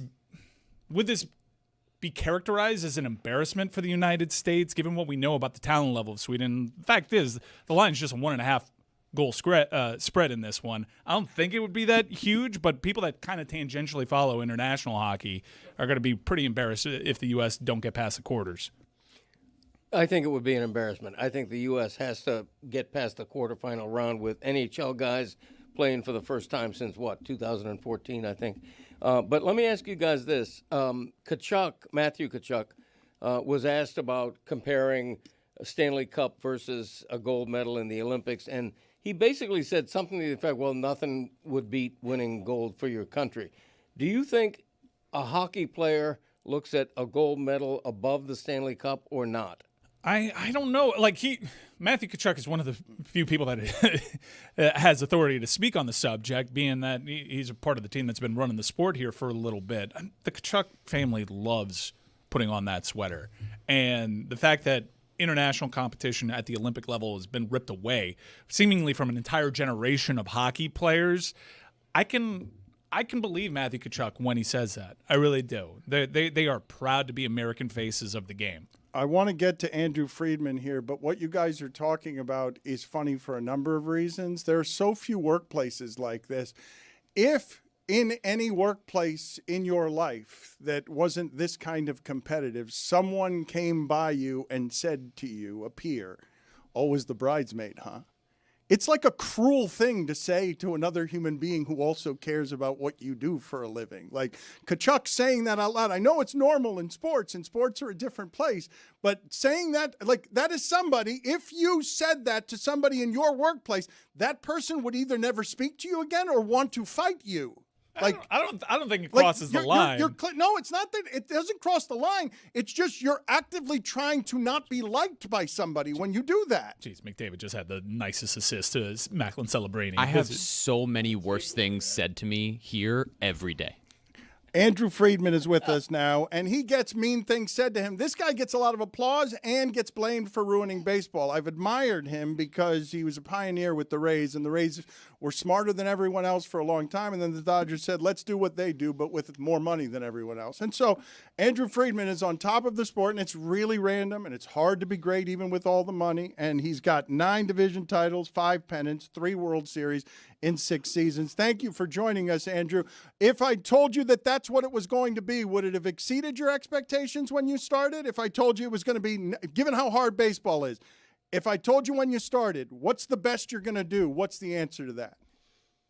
Yeah, it's a great question. First, thanks for having me on. But yeah, I mean, going into the job with the Dodgers, on one hand, I was excited about kind of throwing myself in the deep end and having to think about things totally different. I didn't even know what the CBT tax and how that worked. And so it was kind of retraining my brain in a lot of ways. Yeah, I would say that this exceeded. I didn't necessarily sit down and say, okay, it's going to be X number of divisions and World Series. Obviously, the goal was to win a World Series every year. But yeah, it is hard, and there's, you need to have really talented teams and some good fortune as well. Can you explain to me how groundbreaking, pioneering, and difficult it was to get the Shohei Ohtani contract to be what it was so that you can pay him so little on the front end? Yeah, I mean, I've said this a lot. I wouldn't have had the guts to propose the contract that we ended up doing with him. Obviously we had made an offer, we had talked about some things, and we had an idea of kind of where we wanted to go. And as it turned out, Nes Bolello, Shohei's agent, put together this kind of deal and took it to the 3 or 4 teams that Shohei was most interested in and wanted to know who would do it. And in the process of that call, it's like, deal, done, we're in. He's like, whoa, settle down. This isn't him making a decision yet. Just trying to get a feel for who's in. And yeah, I mean, obviously, the impact he has for our team in the clubhouse, on the field, and then also what he has helped provide for our organization in terms of increased resources, all of that, I think, even with the highest of expectations, in a lot of ways has exceeded that as well. Can you give me the top 3 guys, bottom to top, that you were most surprised to get? Like that you surprised yourself and got super excited, beyond excited, because 3, 2, 1, we were able to get this guy. Yeah, I mean, I think Shohei, even going back to 2017, when he was still playing in the MPB and coming over to the States, we spent a ton of time on it.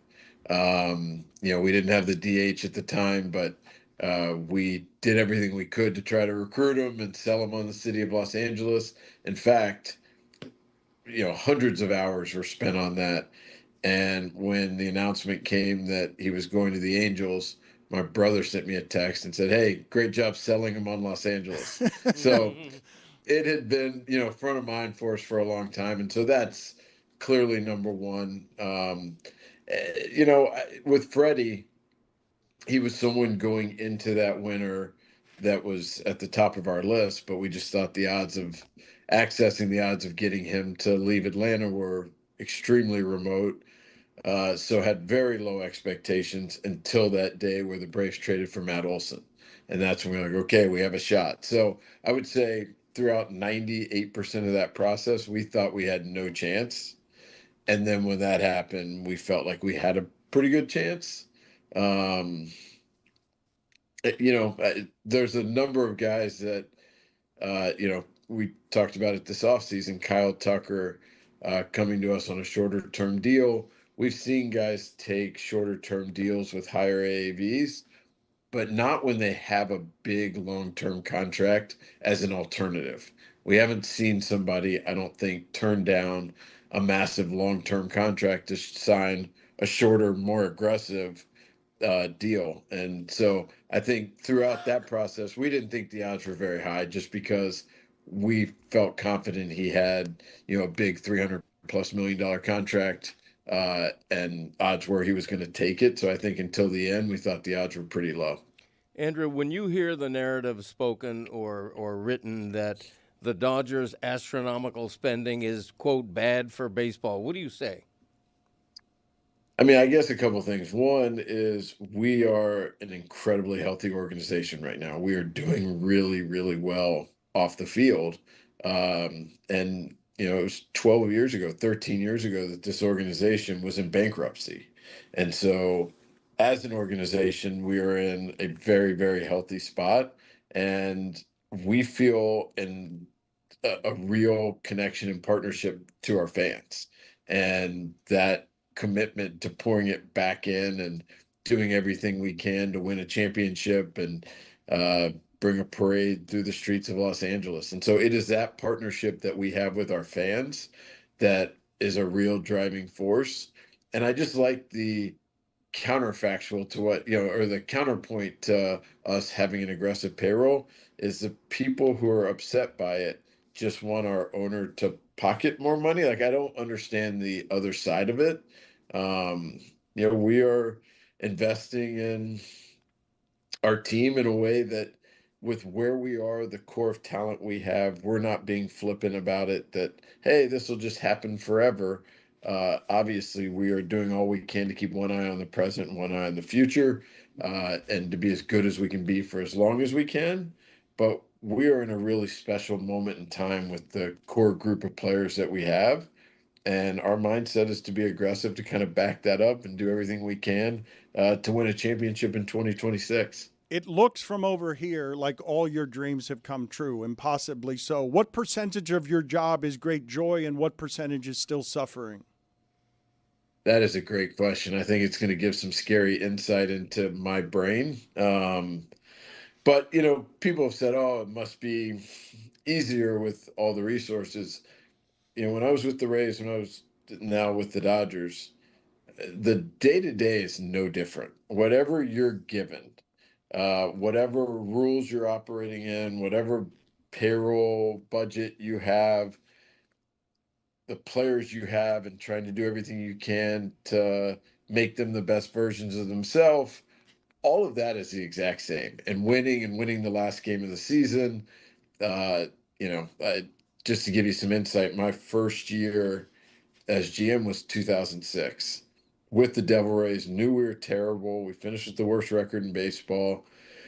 And at the end of that year, Terry Ryan, the longtime GM of the Minnesota Twins, steps down. And he said, you know, I had just gotten to a point where the losses were killing me and the wins weren't really gratifying. They weren't as fulfilling.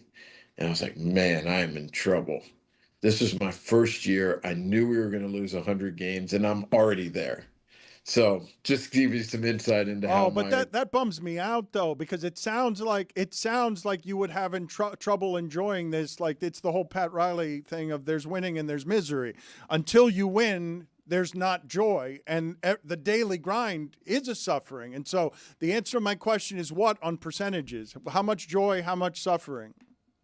I mean, so much of it falls out of what's going on. So, I mean, I've gotten good at enjoying after the 24 World Series. I mean, I'd say, look, every step along the way, when we win the division or clinch a playoff spot, we have fun that night. And it's, I think, important to go have fun and exhale and blow it out a little bit and celebrate each of those milestones along the way.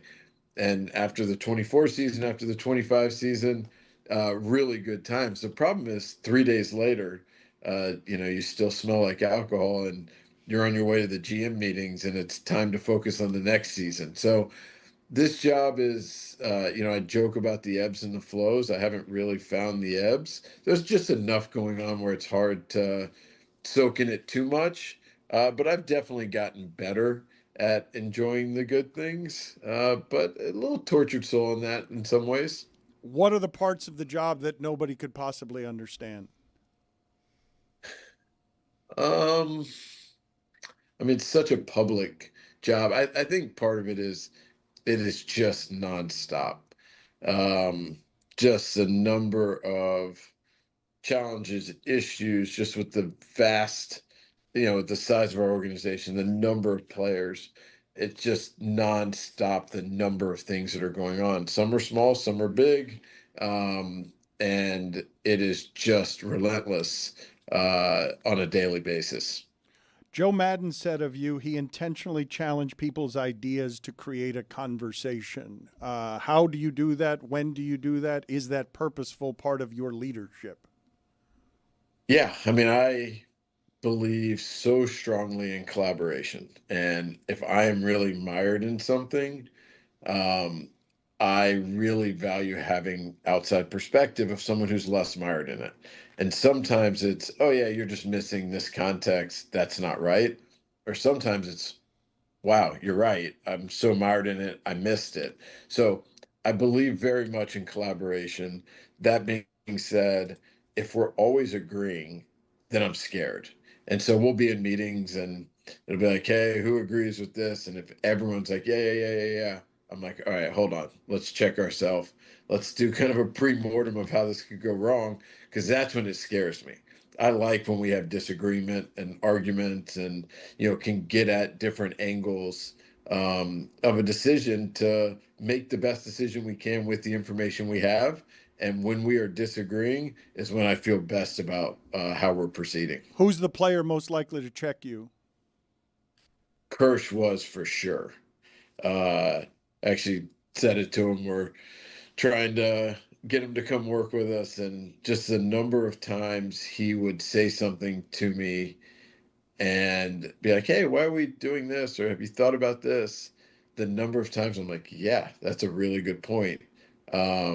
And he wasn't afraid to do it, and I welcomed it, and it was great. And so now we're trying to use that as leverage to get him to come join us. What is something you can tell us about Shohei Ohtani that would explain to the layman the modern day Babe Ruth skill set that you've never seen before? Yeah, I mean, I think it's easy to say I've never seen it before because I would argue he is the greatest player who's ever played this game. I think in some crazy ways he's actually underrated.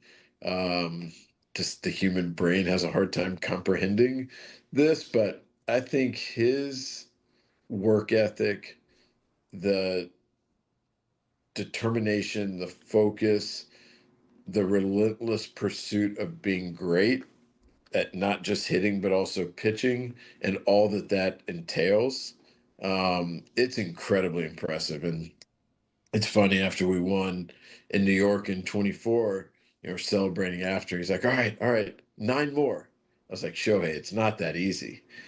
Then after last year, celebrating, he's like, all right, 8 more. I'm like, Shohei, it's not that easy, but I hope we continue to have that conversation. Can you tell me what level of your life before baseball, analyst for 2 years with Bear Stearns and Company, an investment firm, 3 years as an associate for a private equity firm.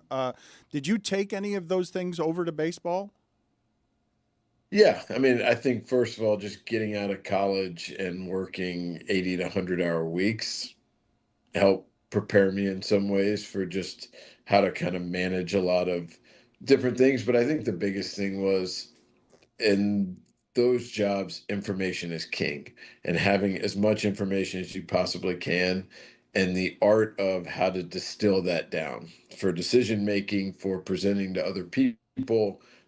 Those were things that I spent a lot of time doing and thinking about that I think serves me on a daily basis now. How often is your wife noticing that you're thinking about baseball instead of at home like you're supposed to be?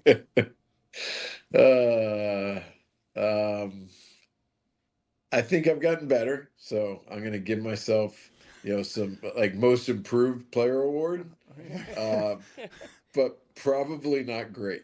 I mean, I just imagine that it's a little bit, maybe it's not overwhelming to you, but I'm guessing that running that entire thing means that all the problems end up on your desk and that nobody sees that. Yeah, I think that's fair. And so being a champion is hard, but worth it, correct? Like you've poured yourself into this. It would feel less worth it though, right? If the Rays had beaten you, as I thought they could have, should have, and deserved to. The Jays. The Jays, excuse me. Yeah, I mean, look, I think a couple of things. One, the joy that we get from winning is incredible. The parade, the energy is unlike anything I've ever felt before. And it is incredible. Now, we also appreciate that the playoffs are hard in baseball, and being really talented is really helpful, but you also need some good fortune. And so last year we definitely benefited from some good fortune, and years past we've been on the other side of that. And so there is a large role that fortune kind of plays in it. And so with that, it's hard to have all of the joy tied to just that one outcome. But for me, it's who we do it with on a daily basis, the amount of time that goes into it. I mean, we're here in spring training, be here for, close to 6 weeks, away from our families, and just the challenges that come with that. And just the joy that I derive from the people that I do it with, and the successes that we have are something that I think really does stick with me, and where I get a lot of fulfillment in my job. Can you put us next to you during the World Series at the moment that you're the most scared that you're going to lose it? There are so many moments in that. So I've always said my whole career, there is no way I could do a Game 7 extra innings. Like, I'm just not wired to handle that. And it turns out you just do it. But the number of times I had to go take steps back and just remember to breathe. Like, hey, dummy, take breaths. Yeah, I mean, that ball off the bat from Clement when Andy posterized Kike off the bat, I did not feel great about that. The Miggy Rowe backhand throw to home, I actually felt good about that one, even as it went to replay. The 3-0 changeup, Vladdy off Snell, 3-0 changeup, and Vladdy hits a fly ball to center off the bat. I thought he got it, so that wasn't a great feeling. So there were so many in that game, which is what makes it, such an incredible game, such an incredible series. that perspective kind of gets lost on you as you are kind of mired in it, but continue to hear it every day, all day from fans and different people of, just how impactful and incredible that series was. This is a difficult question to ask you, but would one title with the Rays have meant as much to you as 3 with the Dodgers? I don't know how to do any kind of conversion on them, but obviously the success we had with the Rays, winning the East. I remember a quote that Larry Lucchino had. He was talking about the Red Sox as being the little engine that could compared to the Yankees. I was like, man, if you guys are the little engine that could, I don't even know what that makes us. So just going up against the Red Sox and Yankees and those resources and the disparity and winning the division and having the success we had was incredibly gratifying. And I think winning divisions definitely is more impactful than winning a division here. I think winning a World Series anywhere is as special as it gets. Well, speaking of the Rays days, you know Peter Bendix very well, and he's trying to do in Miami right now with a low player payroll what seemed to work in Tampa. Can you put into words the challenge he has taken on trying to do what he's doing with that payroll in a division with the Phillies, Braves, and Mets? You've known him since he was in his early 20s, correct? Yeah, as an intern with the Rays. He is really, really bright, really talented. And I think what should inspire confidence in people in Miami is he's not afraid. And I think there are a lot of people who are in this job who are afraid. They're looking to, preserve their job. Peter is really bright. He's really bold. And he appreciates that in that division and with their resources, you have to be. If you are doing things the exact same way as the Phillies, the Mets, the Braves, you have no chance. And it was similar to how we were with the Rays. We had to operate very differently than the Yankees and Red Sox. And I think Peter is not afraid to do that. I think sometimes it's unconventional. I think sometimes you're throwing, a little bit of the spotlight on yourself in a way that could make some people uncomfortable, makes you get second guess more, but he's not afraid. And I think he is doing what he feels like is right for that organization. And I would certainly bet on him. Thank you. We appreciate the time. Congratulations on the success. Congratulations on ruining baseball as well.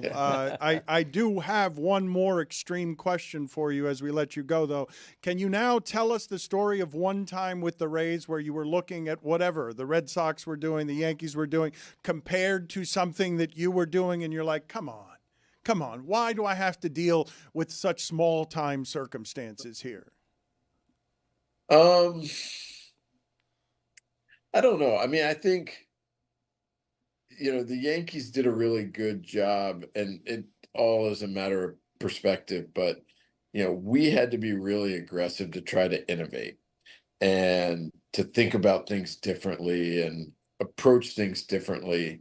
And I think the Yankees would kind of sit back and say, okay, what's working for the Rays, what's not working, and then, or for any other team, and then say, okay, we're going to copy that now, but we're not going to invest the front end time to do it. And so we would go through the trials and errors and things that would work, things that wouldn't work. And those teams were just able to kind of sit back and pick that off. But obviously, Major League free agency, the way that things are structured, is not only a great thing. There are disadvantages that come with it in terms of term and contracts and how that can tie up future flexibility. And so when I was with the Rays, watching the Red Sox and Yankees do some of those deals, those were good in terms of our future outlook. And so trying to, stay true to who we were and find the right opportunities to try to surpass them. But yeah, I mean, they operate so differently than us that I think it's almost on a daily basis, but that was kind of a macro, kind of take on our viewpoint on them at the time. Thank you, Andrew. I don't think people understand how hard it is to do what you do, even with all of the money in the world. We appreciate it, sir. Thank you guys for having me on. I really appreciate it. I was also enjoying throughout that the video team was playing behind Tony with Zaz's face on real and genuine pain there. While that is a good shot, I actually think that we may have some others of him that are even closer to the camera, because as I remember what I saw, and I can get it wrong with my memories, I had Willis McGahee as a pro being slow. His face was very close to the camera. And it was even funnier than that, even though that's pretty funny. You also had the Rays in the World Series. Yeah, I did that too. You and also had Tony Clark with the stepsister. As well. Yeah. Bad day for you. Yeah. There were other things. We don't need to get into it. Hey, the Canadians are losing. Oh, it's looking bad right 2-1 after scoring a brilliant first goal. The Czechs have stormed all the way back. 2-1. DraftKings Sportsbook puts you right in the middle of the basketball's biggest star-driven moments. Bet player props, bet live, and when the game run turns fast, DraftKings has your back with early exit. If your player gets injured anytime in the first half, your bet stays alive, and once it settles, you get paid in cash. Download the DraftKings Sportsbook app and use code DAN. New customers just bet $5, and if your bet wins, you win $200 in bonus bets instantly. That's code DAN in partnership with DraftKings. The crown is yours.